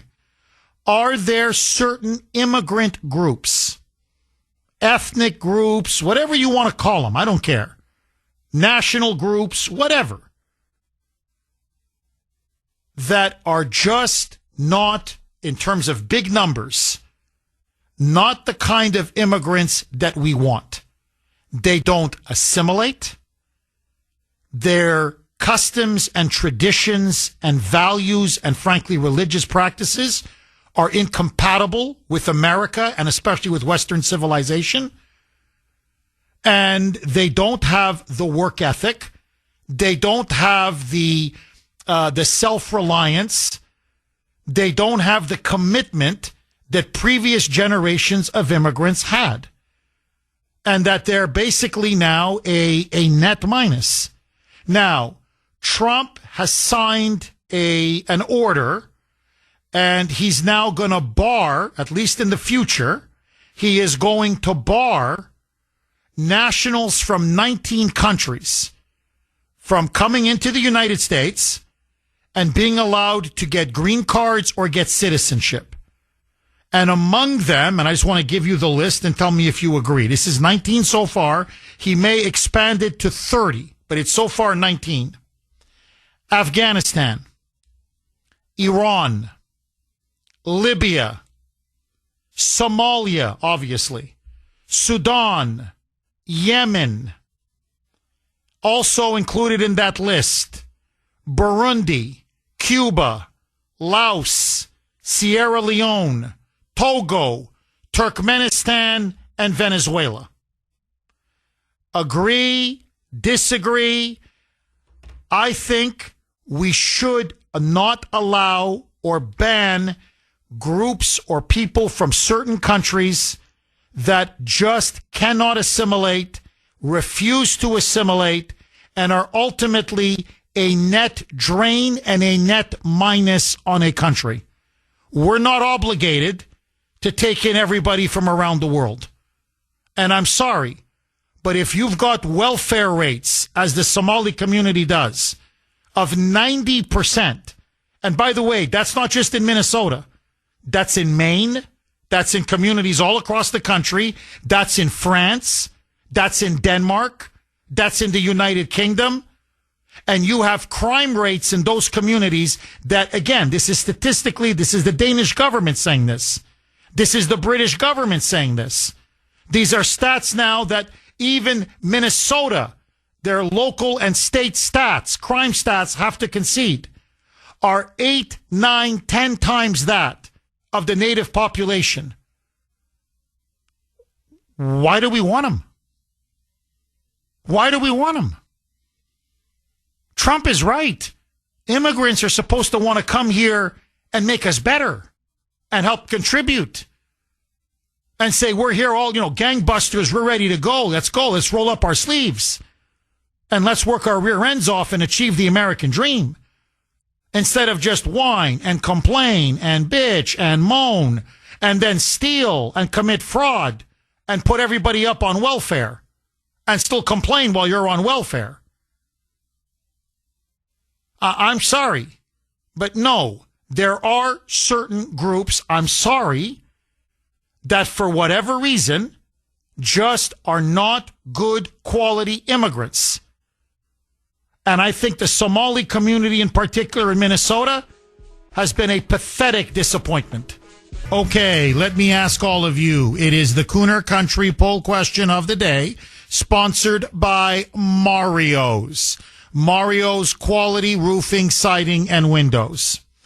In regard to the Somali fraud ring in Minnesota, was Governor Tim Walz, Tampon Tim, or Wacko Waltz, as Trump likes to call him as well, was he criminally stupid or was he complicit? In other words, did all this occur under his nose and he is just unbelievably incompetent and an idiot and just, he just can't see what's going on around him? Or was he complicit himself? He knew and he didn't care? Or he knew and he deliberately turned a blind eye? Or he knew and maybe he's even involved himself? I mean, we're going to find out. There's now a massive Treasury Secretary Scott Bessent is now launching a massive investigation into this massive fraud, and he's looking at the funding to Al-Shabaab in Somalia and Governor Tim Walz and his role in all of this. I mean, this is a scandal that is mushrooming and mushrooming and mushrooming. So, is it A, stupidity, B, complicity? Was he stupid or was he complicit? I think he was complicit. I think it's pretty obvious. Nobody, not even Waltz, is that stupid. But that's me. I want to hear from you. You can vote on our webpage, wrko.com/Kuhner, wrko.com/Kuhner, Kuhner. You can also vote via X, and boy, was I active yesterday. You can vote there as well. My handle, all one word, at the Kuhner Report, Kuhn as in national ER, at the Kuhner Report. Okay, just very quick, one other small point, and then I want to go right to the phone lines. When Sandy and I and Mike, we always do a pre-show production meeting, and Sandy does a great job with the clips, and so does Mike. They work together as a team. And so when we went through this particular cut that I've played now twice about Trump referring to Ilhan Omar as garbage, many in the Somali community in Minnesota as quote-unquote garbage, and how all they do is complain and complain and complain. And if they came from paradise, well, okay, I can maybe see it. But they come from a hellhole. And I said to Sandy, because she made a brilliant point. I said, Sandy, I know it's politically very incorrect what Trump said, but he's 1,000% correct. It's very true. And I thought Sandy made a really perceptive point. She said, look, Jeff, there are just certain groups, certain whatever, immigrant groups, national groups, ethnic groups, whatever you want to call them.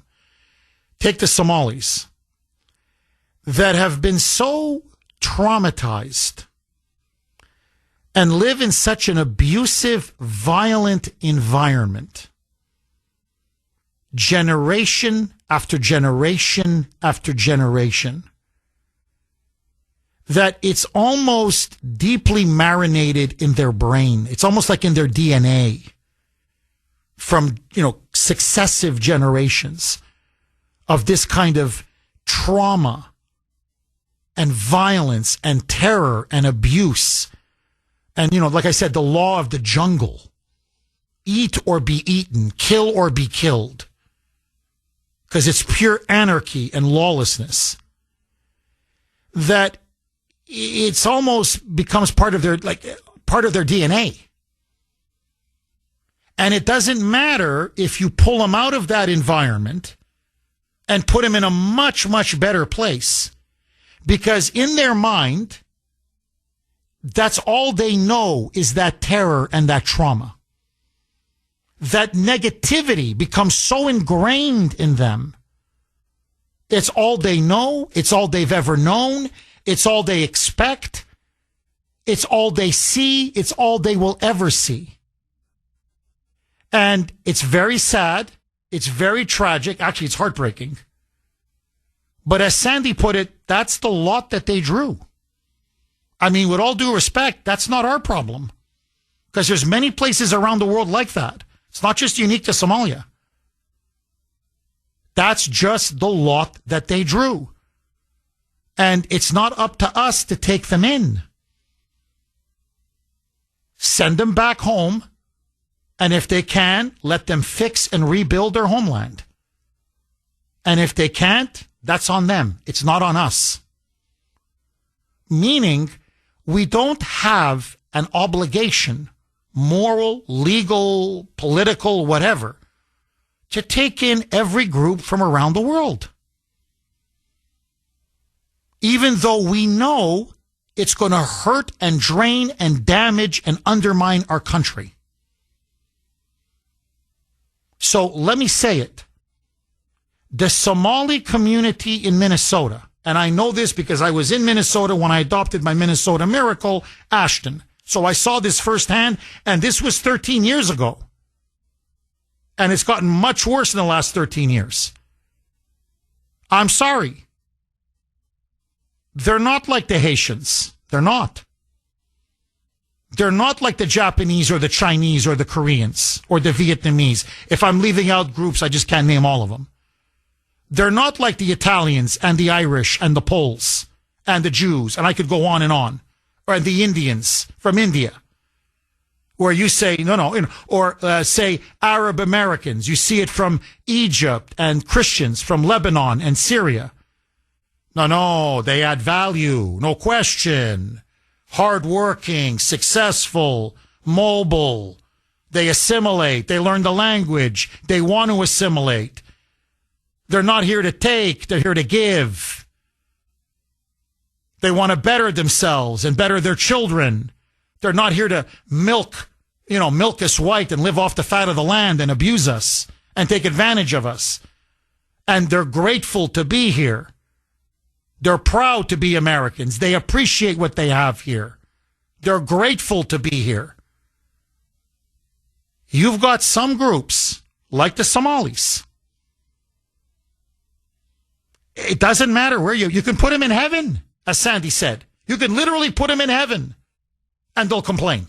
Not everyone, obviously. People are individuals. But I'm saying collectively as a group, when you've got them in society after country, 85, 90, 92% welfare rates, and crime rates that are much higher than any other group. And by the way, some of those groups are black. It's not a race thing. So I don't want to hear these dumb liberals, racist. You're an idiot. You don't know what you're talking about. You don't. Haitians have a much lower crime rate. Haitians have a much more economically successful. They're much more mobile. Many immigrants from the Caribbean, same thing. I could go on and on. Nigerians, one of the most successful immigrant groups in America, you can look it up, are Nigerians. Generally Nigerian Christians. So this is not a race thing. There's something about the Somali culture, whatever it may be. It'll work. And they're not making Minnesota better. I'm telling you, they're making Minnesota worse. Am I wrong? 617-266-6868. Okay, Mike, Maestro Mike, where do you want me to go to? Steve in Quincy. Thanks for holding, Steve, and welcome. Good morning, Jeff. Thank you for taking my call, and happy holidays to you and your family. Thank you, Steve. You're welcome. I got a couple points to make. So the first question is garbage, the right word to say? I mean, listen, when something's factual, look at what's at stake, all this fraud in Minnesota, right? Now, we know we have to go through the judicial system and so forth, but the reality is money's coming in, money's going out. It's not your money. And people are struggling at home to pay their electricity bill and gas bill. And that's kind of frustrating.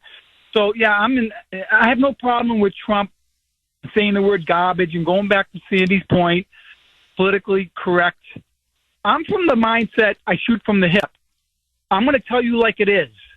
And I work in a professional environment, and I want my senior managers to talk to me with some comfort.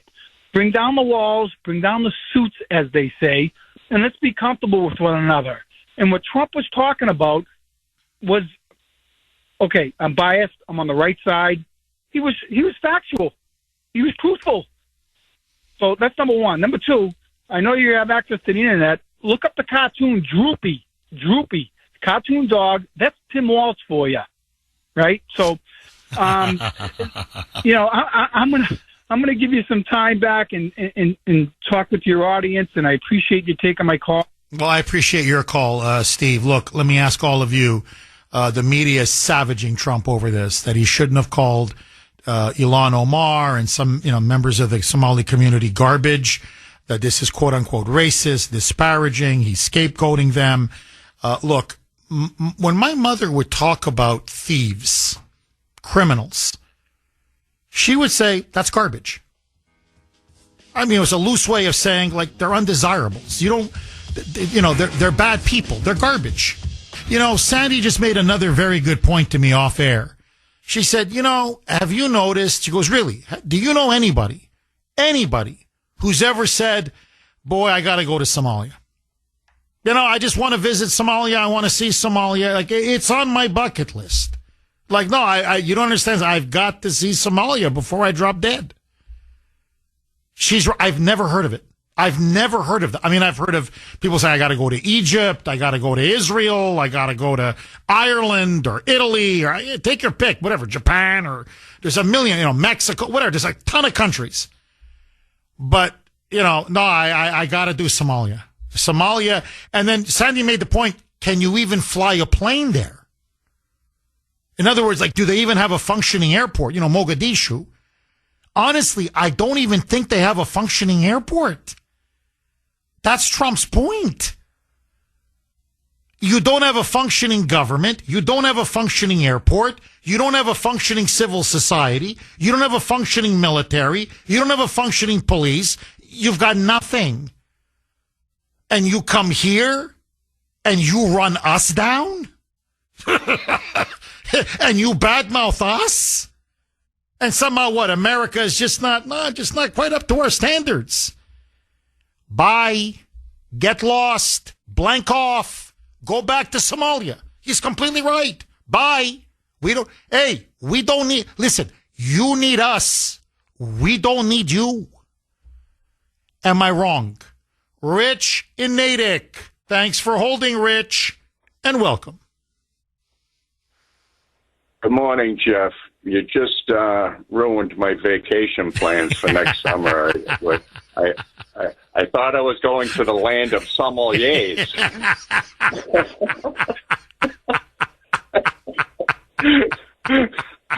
I thought that's where the expert wine tasters were.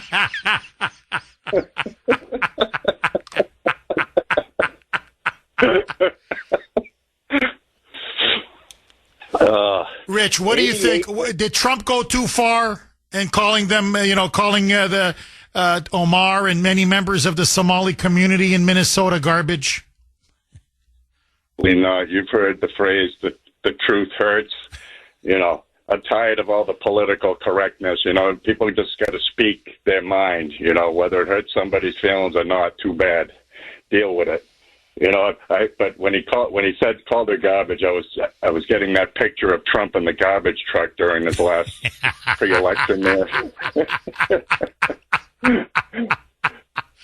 Rich, he doesn't want now. He's going to freeze immigration, all immigration from 19 countries. He may even go up to 30. And Somalia is on that list of 19. I mean, I read the whole list. I don't want to go over it again. I mean, some of them are pretty obvious. Iran, Yemen, where the Houthis are running that place, and they've got Islamic terrorists all over. And he's, one after another. Is he right? Should there be certain countries we just don't allow immigration from those countries? What say you? Absolutely, because you can see it. A lot of these people, they don't want to assimilate. They just want to come here and milk the cow, and they lack gratitude is what it boils down to. When you have gratitude, your focus is, I'm grateful for what I have. These people sit around complaining about what they don't have and trying to tear us down. If these, 88% of the Somalians, they're on some sort of, this award of the state on some sort of welfare or what have you. I hear the Caribbean is looking for boat drivers to deliver drugs to America. So, if they're looking for a job, there you go. Rich, thank you very much for that call, my friend. Mags in New Hampshire. Thanks for holding, Mags, and welcome. As always, Jeff, thank you for taking my call. My God bless pleasure, you and Max. your family, and Sandy and Mike. Hey, you know what? The Somalis ruined Lewiston, Maine over 20 years ago. They've sucked off Maine for years and years and years. They're disgusting people. Garbage is too good of a word for them, to be honest with you. Okay? When you see somebody like Elon Omar, illegally came to our country, sounds like. Okay? Why is she still here then? Why is she being allowed to stay here? She goes against our country, goes against everything that we stand for, and tells people that. She can't stand this place. She wants to change it to be like Somalia or whatever she wants it to be. I don't know. Okay? But they're not welcome here anymore. And we should have shut all these countries off years ago from coming here. I don't understand why we've allowed this for so many years for them to just suck us dry, because that's exactly what's happening. I have great nieces and nephews that I'd like to see have a great life like what I was allowed to have in the United States of America. And now every day it seems like we're fighting and fighting for our country. Within our country, which is even sicker, to be honest with you, Jeff.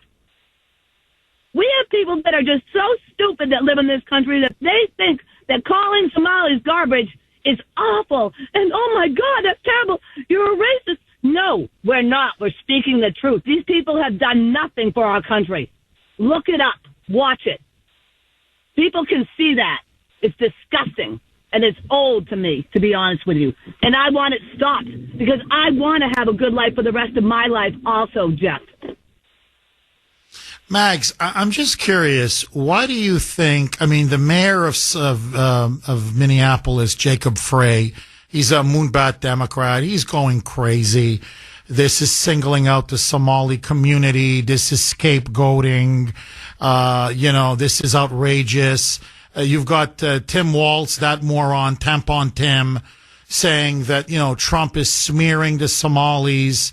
This is racism at its worst.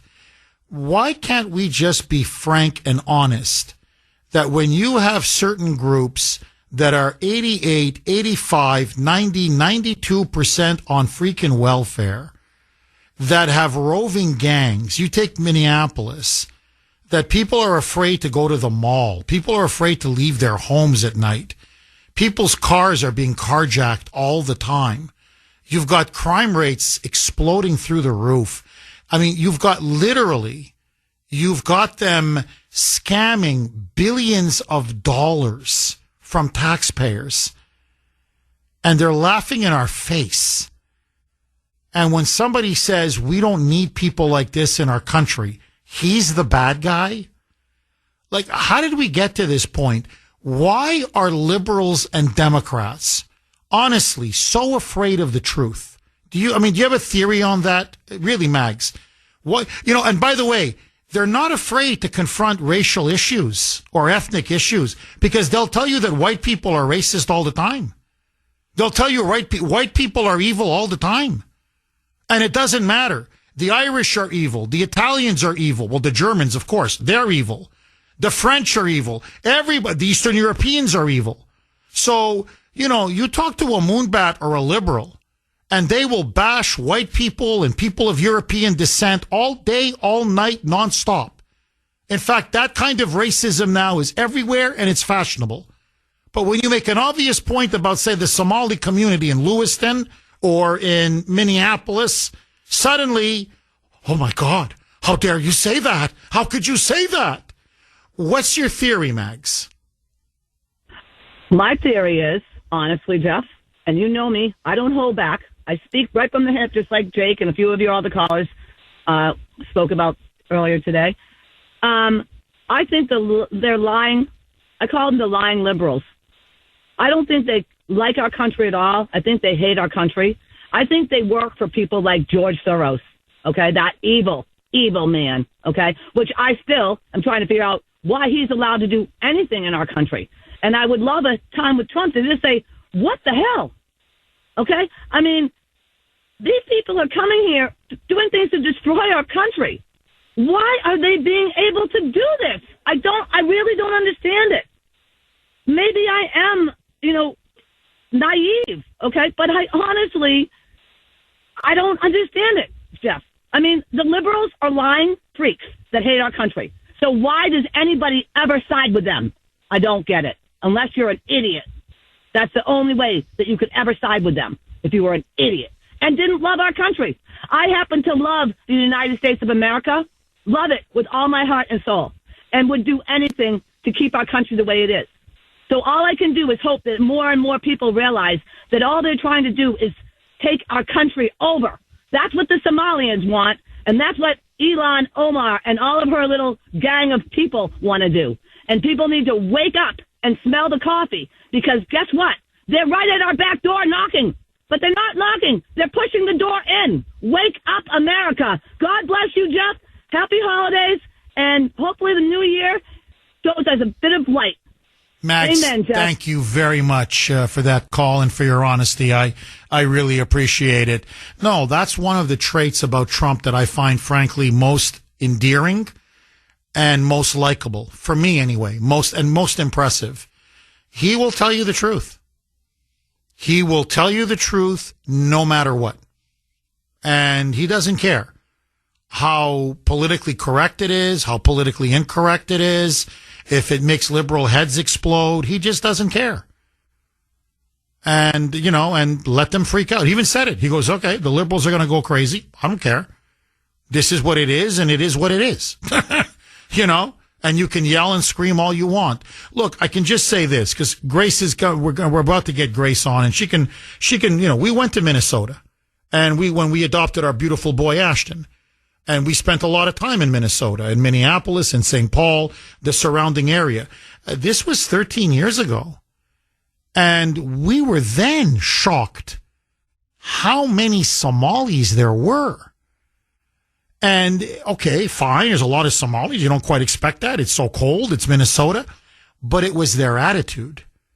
How many of them were on welfare.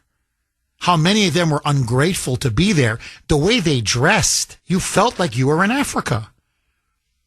And the way they speak, how rude they were. I'll never forget this. We were at a Target. We had just gotten Ashton. We had to stay. It's complicated with adoption. You have to stay a while. The birth mother has 30 days to change her mind. So you have to stay in that state with the child until your 30-day period. So we had to stay there no matter what. And so, we're taking Ashton, we're bonding with him, we're playing with him. We took him to Target.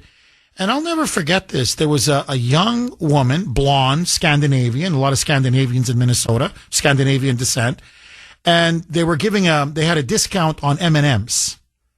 And so she's standing by, and she's like, every, customer that walks by, we got a special on M&Ms. Would you like some? Well, there's a Somali guy dressed like he's from Africa with his wife, 4, 5, 6 paces behind him. That's the other thing you notice when you go there. All the women in traditional garb will walk, I forget, it's a certain number of steps. They have to be behind the man. In America, it's so jarring. And when she went to the guy, as he's walking by, hi, we have a special. Would you like to get some M&Ms? He starts berating her. I don't know if it's because it's a woman that spoke to him or she didn't have her head covered or whatever it was. And he's like, sugar, that's full of sugar. And he's pointing, wagging his finger. Like almost like, you're going to kill me with the M&Ms. And the woman is taken aback. Everybody's looking. He berates her and then just keeps walking like he owns the place. And I remember, it's just one example. I could give you so many more. But I'm looking at this, and at the time I'm like, why isn't anybody speaking out? Why isn't anybody defending this poor young woman? Why isn't anybody saying, hey, buddy, this is America, man? Maybe this stuff works in Somalia. It doesn't work here. You understand? And you're saying to yourself, why? Why are we bringing people like this in? This is not our strength. This doesn't benefit us. We're watching the third worldization of our country. You bring in the third world, you become the third world. And that's literally what Trump is saying. Am I wrong? Okay, joining me now, Dr. Grace, putting liberals in their place. Grace Vuoto, my better half, my wonderful wife. Grace, you heard what Trump said yesterday at the cabinet meeting. He called Ilhan Omar garbage. He said most of the people in the Somali community, especially in Minneapolis, all of those on welfare and others, they're garbage. Is Trump right? Is Trump wrong? And should he have used the term garbage? Because that's what everybody is seizing on. What say you? Well, good morning, Jeff. Look, I generally support the president's policies. I know what he's trying to do, but I would prefer that he use much more selective language when he speaks so that we avoid these, you know what I call this? This is like racial quicksand. We get into these, just everybody gets upset, everybody's riled up, everybody's insulted, and we don't get anywhere. I prefer that the president talk very clearly about what it is that he wants, as the Homeland Security Secretary did right next to him. And she said, listen, we do not want crime imported into this country. We don't want people out of mental institutions. If there's a country that is sending a predominance of this, these types of people into our country, well, we're going to put a ban. So I would just say that the president needs to talk much more specifically. So when we're talking about the Somali community in Minnesota, I mean, this is a community that defrauded the state of $1 billion. And he has every right to be upset about that. And he has every right to be upset about representatives like Omar, who are everything that he says. But I would just say avoid the large insults because they're ultimately not helpful.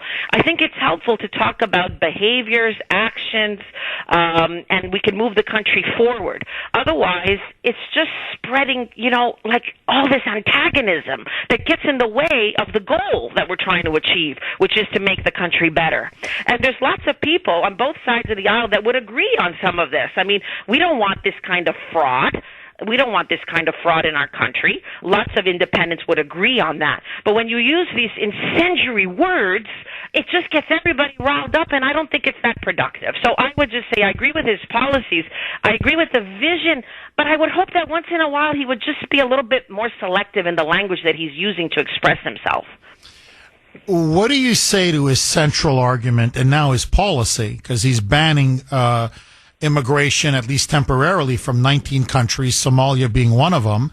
And he's vowing now to deport many of these Somalis from Minneapolis. Apparently, half of them are on fraudulent visas. So, but what do you say to his argument that there are just certain groups from certain countries, immigrant groups, that are a net minus? That's all. And the Somalis, for whatever reason, I don't know why, whether it's Denmark, whether it's Sweden, whether it's France, whether it's England, everywhere they go, whether it's Maine, whether it's Minnesota, the crime rates are much higher, welfare dependency much higher. They're not assimilating. Many of them have been there several generations. They're not assimilating. And that's so you just don't bring them in because ultimately they don't add value to your country. I'm not talking about an individual here or there, but overall, as an overall group. Is Trump right or is Trump wrong? Well, look, he does have a very good point. Look, there's even an expert that's quoted. His name is Ahmad Samatar. He's an expert on Somali culture. And he says, listen, there's something about many of these Somali refugees. They were raised in a culture where stealing from the government was really common. So the fact that, they participated in this scheme in Minnesota, it doesn't surprise him because that's the culture that they came from. But the problem we face as a country, Jeff, it's not this or that group. We just do not assimilate immigrants very effectively at all anymore. any immigrant. And the problem, as I said a couple of weeks ago, is our policy of multiculturalism, a lack of knowledge of our own history, a lack of pride in our own history. And this comes from the Democrats mostly and the education system that they've put forward. So we have a huge problem to deal with when it comes to assimilating all immigrants. And I just think that the problem is so massive right now. He and the Homeland Secretary and the whole team, they've got so much on their plate, and they're doing such a great job. So just establish a clear policy overall. What is the immigration standard that we want? What is it that we don't want? Have one clear policy and talk about it in terms of policy language as much as possible that tries to achieve a national consensus. What do we want as a nation when we say this person can come in and this person can't come in? We need to establish those standards. And we do need to have a process where we can verify that they are being assimilated, because think about it. You and I come from cultures where, come on, we were telling our parents often, hey, Mom, hey, Dad, you can't do that here, you know? It takes a while to assimilate people. But this was an environment when they came in where there was much more cultural pressure to assimilate to a national standard. We don't have that. That's a big, big, big problem that comes from liberal ideology. So I think that the government needs to set a clear immigration policy and a clear assimilation procedure and just talk about it in those terms. We've got about a minute left, so I need you to be very much to the point on this. Is it time for at least a foreseeable future, 3 years, 5 years, whatever it is? We've got so many illegals and so much legal immigration now that the country really is there's so many foreign-born Americans, legal or illegal. Is it time to put a moratorium on immigration until we can sort everything out? Because we're being overwhelmed. Go, quick, a minute.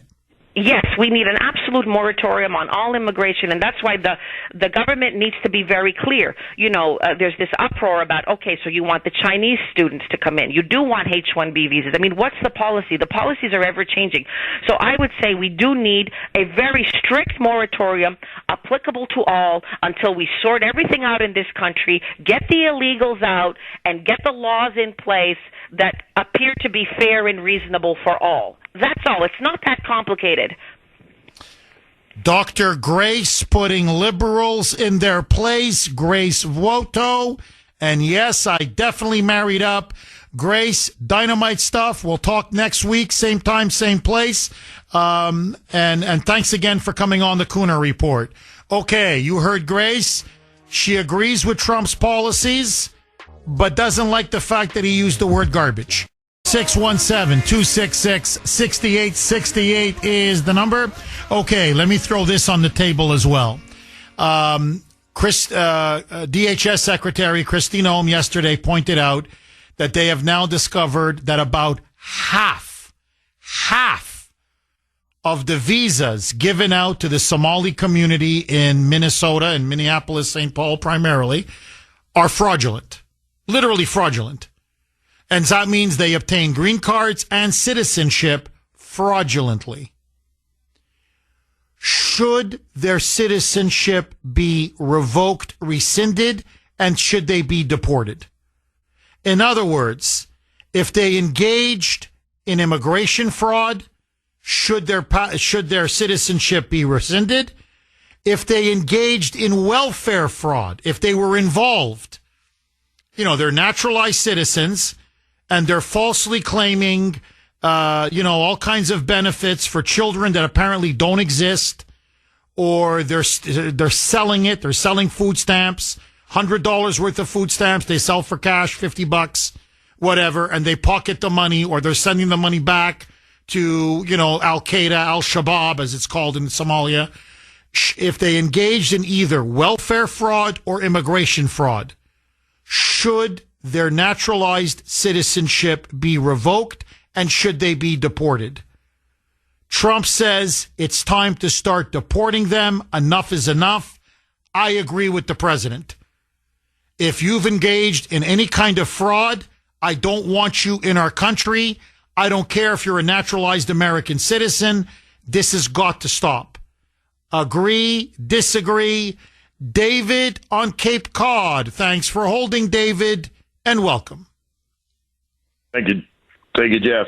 Jeff, I think of our sacrifice of our soldiers. We had soldiers that went to Somalia back during Black Hawk Down to try and feed the Somalians because they were starving. And they were killed over there. And all the mothers and fathers of the soldiers that died, many of them died. And I think of the World War II veterans, Jeff, the guys who died in Omaha Beach so that we could have a free society, so that we could take care of our citizens and live in a society. Now here we got Tim Walz, governor of Minnesota, who, by the way, retired from the National Guard when it was time for his outfit to go overseas. He conveniently retires and gets out, leaves the Guard, and abandons his own troops. And he's governor of Minnesota. And that while Tim Walz and the Democrats are directly responsible for enabling these conditions, they are allowing the colonization of the United States of America by these illegals come from all these different countries, unvetted, just allowed to colonize and set up their little mini countries in Minnesota, the Muslims and the Somalis and other countries to set up their cultures unvetted without any respect for our laws, without any respect for our people. And then now, that we're just being taken advantage of, and the media is directly involved in it. They look for a little word to feed the flaming frenzy of racism. They're not trying to unite our country, Jeff, whatsoever. And they have no reason. Tim Walz treats the sacrifice of our soldiers like a disposable tampon. A 19-year-old's dying, 18-year-olds dying in all the different wars. And here we go. Imagine if the United States went over Somalia and said, we're going to take over whatever gold you have and any oil, and we're just going to set up our own little colonization. The Democrats, the universities, about a week or so ago, the college were complaining about colonization during Thanksgiving, the white man colonizing. And yet the universities are directly responsible for enabling Hamas, Jeff, directly responsible for enabling illegals to come into the country, colonize the United States as though the United States is open ground to set up your own little you nailed country. It. No, you nailed it. That's what's happening. And look, David, just by the way, the thing that people keep forgetting about Tim Walz is he is completely in the pocket of communist China. He has traveled to China over 24 times. He honeymooned in communist China. He taught in communist China. He's taken money from communist China, and I mean a lot of money. I mean, he's a communist agent of China. There's no question. And the reason why he deliberately allowed this massive fraud to take place is because the Somali community lockstep votes for Tim Walz. It's one of the key bases of his support. And he doesn't care if they're going to destroy his city and destroy his state and bankrupt them, because we're talking billions of dollars now. He is bankrupting Minnesota. He doesn't care as long as they keep voting for Tim Walz. And David, forgive me. David, take my word. Don't take my word for it. Watch the speech that Ilhan Omar gave about 9/11. Because you're right. 19 Americans, Black Hawk Down, died to feed starving Somalis. And they were murdered by Islamic warlords. Okay, Islamist warlords who have turned that country into an absolute crap hole. And she speaks how we had it coming on 9/11. That we deserved what we got. And the most disgusting thing of all, she's speaking in a Somali dialect. 617-266-6868 is the number. Okay, this is from Mark on Messenger. And I think he makes an absolutely spectacular point. Jeff, it is blanking hilarious that the same people that call you, me, Trump, and all Trump supporters racist, Nazi, fascist, Hitler are offended by Trump calling Somalis garbage. The hypocrisy is so thick, you can cut it with a knife. F you. I mean, it's so true, really. You know, we're all here. Hitler, white supremacists, Nazis, racists. How dare you call Ilhan Omar garbage? Oh, how dare you? I mean, you can't make it up. Okay, just very, very quickly. Two brilliant texts. This is from 781. And I think really nails Ilhan Omar. Jeff, it is high time that Muslim foreign agents like Ilhan Omar, and 781 is right, she is a Muslim foreign agent. There's no question. She's a Muslim foreign agent. Are stripped of their naturalized citizenship. Hers would be legally easy and would serve as an example and a deterrent. And it would be nothing new. Now listen to this. Between roughly 1930 and 1940, the U.S. government began an aggressive effort to revoke the citizenship of naturalized Americans whose paperwork or naturalization process was deemed legally defective. This period is sometimes called the quote-unquote denaturalization drive. And yes, this was under the direction of the Democrat icon FDR. Hundreds of thousands of fraudulent quote-unquote citizenships were investigated, audited, and revoked. So Trump can invoke the ghost of FDR and argue that he's just being like the Democrats' Democrat, FDR. I love it. Honestly, I think a lot of these Somalis in particular, led by Ilhan Omar, should definitely have their naturalized citizenship revoked. I think there's no question. No question. And if liberals complain, FDR did it in the 1930s to hundreds of thousands of naturalized citizens who perpetrated fraud. Okay. I want to read second text. I know the person who's texting me here. And let me just say this. His ancestors, his parents, came from Eastern Europe. Okay? From Eastern Europe. Former Soviet Union, today Lithuania. And this is what he wrote regarding Grace's comments about assimilation, and we have to have an assimilation policy here in the United States. Jeff, you know I adore dear Grace in a non-sexual way. But Grace said, quote, we're not doing a good job assimilating, like these, for example, these Somalis. It's not up to the United States to assimilate immigrants. It's up to the immigrants to assimilate themselves. I come from a family of immigrants. The very first thing they did when they came to America was to change their names to be more quote-unquote American. We spoke English at home and at school, no matter how challenging it was with our elders. They modeled their choice of clothing and dressed to match that of Americans. And they saved native garb for special holiday celebrations. They became Americans in every way they could, with both pride and gratitude. Bingo. They wanted to speak English. They wanted to assimilate. They came to assimilate. And he's right. I know because, you know, Croatians will dress up occasionally, like many Eastern Europeans, in folklore garb. Yeah, that's once a year, twice a year, whatever, in the house. Some kind of a special celebration or whatever, or at the local church hall. But the moment they got off that boat or the plane or whatever, they dressed like people dress in North America. We're here to assimilate. So you see, and this is where I disagree with Grace. Again, why is the burden on us? The burden should be on the immigrant, not on us.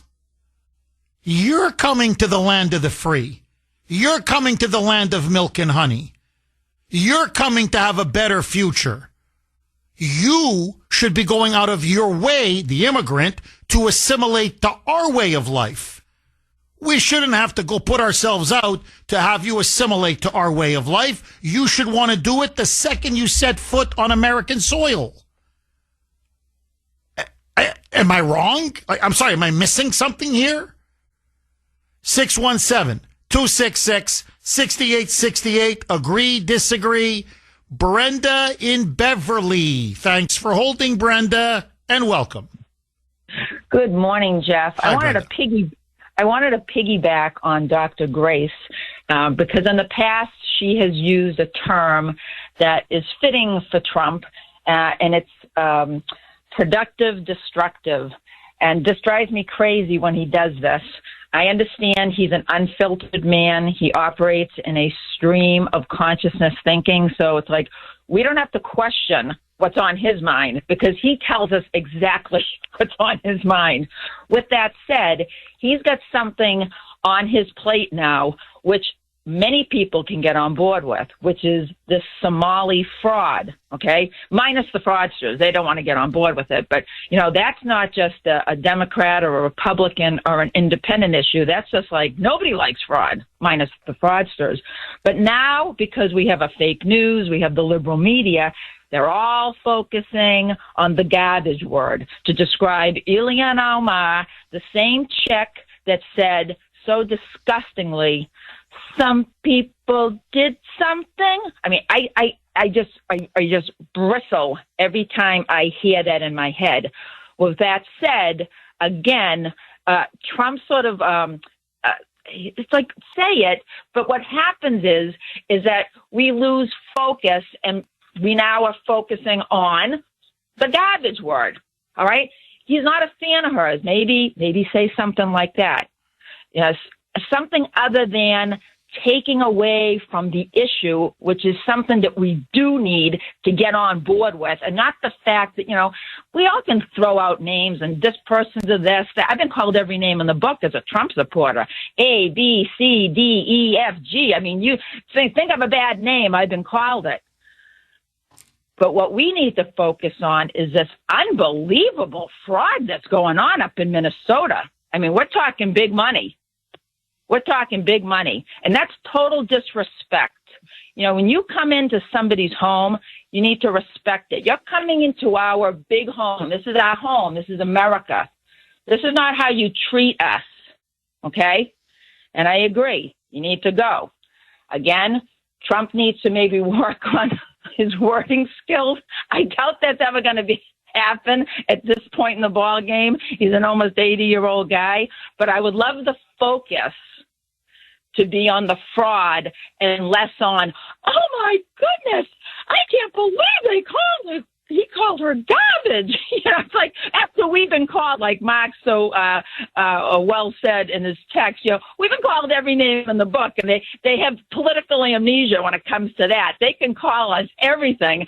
He says the quiet part out loud, but then they take the ball, and now we have to discuss, oh, that's discriminatory, this, that, and the other thing. And, the subject that needs to be, dealt with just sort of becomes in the background, becomes in the shadows. That's the thing that drives me crazy. And I hope that someday he can just sort of like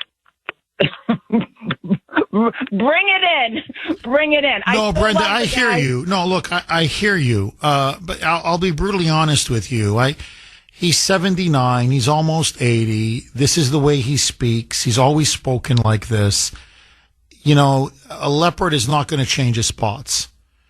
And he's not going to change. And, people have been talking about this for 10 years now. Oh, if Trump would only say this and not say this, or phrase it this way or not phrase it that way. Trump is Trump. He's going to speak the way he speaks. To me, what I care about is not this word or that word. What I care about is the underlying truth. And I'm sorry, on the underlying truth, he's right. Okay, many of you are making this point. But I just want to read this from Sharon on Messenger. But frankly, a lot of you have made this point, and I think it's a very, very good point and a very interesting point, and I think it's being lost in this whole debate. Jeff, I think Trump using the word garbage is more calculated than we have discussed. Had he not shook the mainstream media, no one would be talking about Minnesota, Tim Walz, or the rampant fraud that's now been exposed. And that's, Trump will do that. He'll say something deliberately provocative to pierce through the media filter and to shake people up and get their attention. The media were really covering up the fraud in Minneapolis. They were covering up that fraud in the Somali community. Now, after him blasting Omar and the Somalis, saying, God, it's garbage, get him out. I don't want him in this country, get him out. Everybody now knows what the hell is going on in Minnesota and what the hell is going on in the Somali community in Minnesota. So, in a sense, yeah, you may not like his methods, or as Deborah said, she wishes he would, maybe dial it back a little bit and be a bit more presidential in the way he speaks, quote unquote. But he knows how to break through that media Praetorian Guard, that media wall, which tries to cover up Democrat crime and Democrat corruption after Democrat crime and Democrat corruption. So it works. It may be, offensive to some people, but it works. Agree, disagree? Chris in Whitensville. Thanks for holding, Chris, and welcome. Love speaking with you today. Hi, Chris. We definitely have to stop trying to control Trump's speech. He's just not going to change. And it works for us. It's exactly what is needed. Unfortunately, when that pendulum swings way high the other way, this is exactly what we need. We need Trump square speech to right the ship. Well, Chris, let me ask you, because I agree with you. Let me ask you, why is it, and I know Mark, made that point on Messenger, but I want to repeat it. Why is it okay? Here, Bill in Sudbury, I'll just give you an example. We'll call this show the Moonbat. Call me a Nazi, call you a Nazi, call all of us white supremacists. Hell, he'll even say, as he said, we should all be shot and killed. Nothing. No problem. The media will routinely call Trump and all of his supporters, you, me, this audience, we're Hitler, we're Nazis, we're racists, we're white supremacists, on and on and on. We're enemies of the state, we're enemies of the people, on and on. That's all okay. But suddenly Trump says, Ilhan Omar is garbage. And, those fraudsters in the Somali community who are bleeding us white, they're garbage. And we don't need immigrants like this. Send them back. And all of a sudden, Chris, the sky is falling. All of a sudden, oh my God, how dare he say that? Chris, why do we constantly allow the left to dictate the terms of debate, to dictate the terms of our discussion, to dictate the terms of how we talk in this country? Why is it okay for them to constantly impugn us, defame us, villainize us? But when Trump says something that's maybe a little rude, I agree, maybe a little off color, but it's fundamentally true. Somehow it's verboten, it's forbidden. Why is that, Chris? Why does the left always get to determine what can be said and what can't be said? Yeah, I think for so many years they have been, and since Trump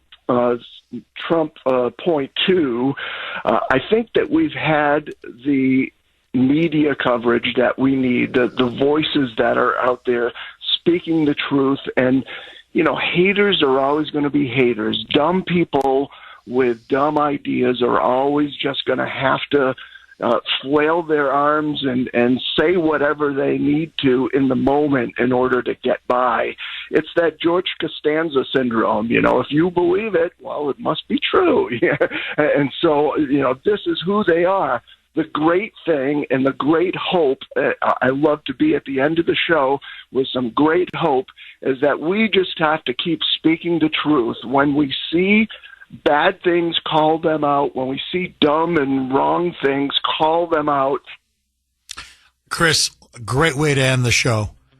And look, call Ilhan Omar garbage, call her a loser, call her a traitor, call her whatever you want to call. It's all true.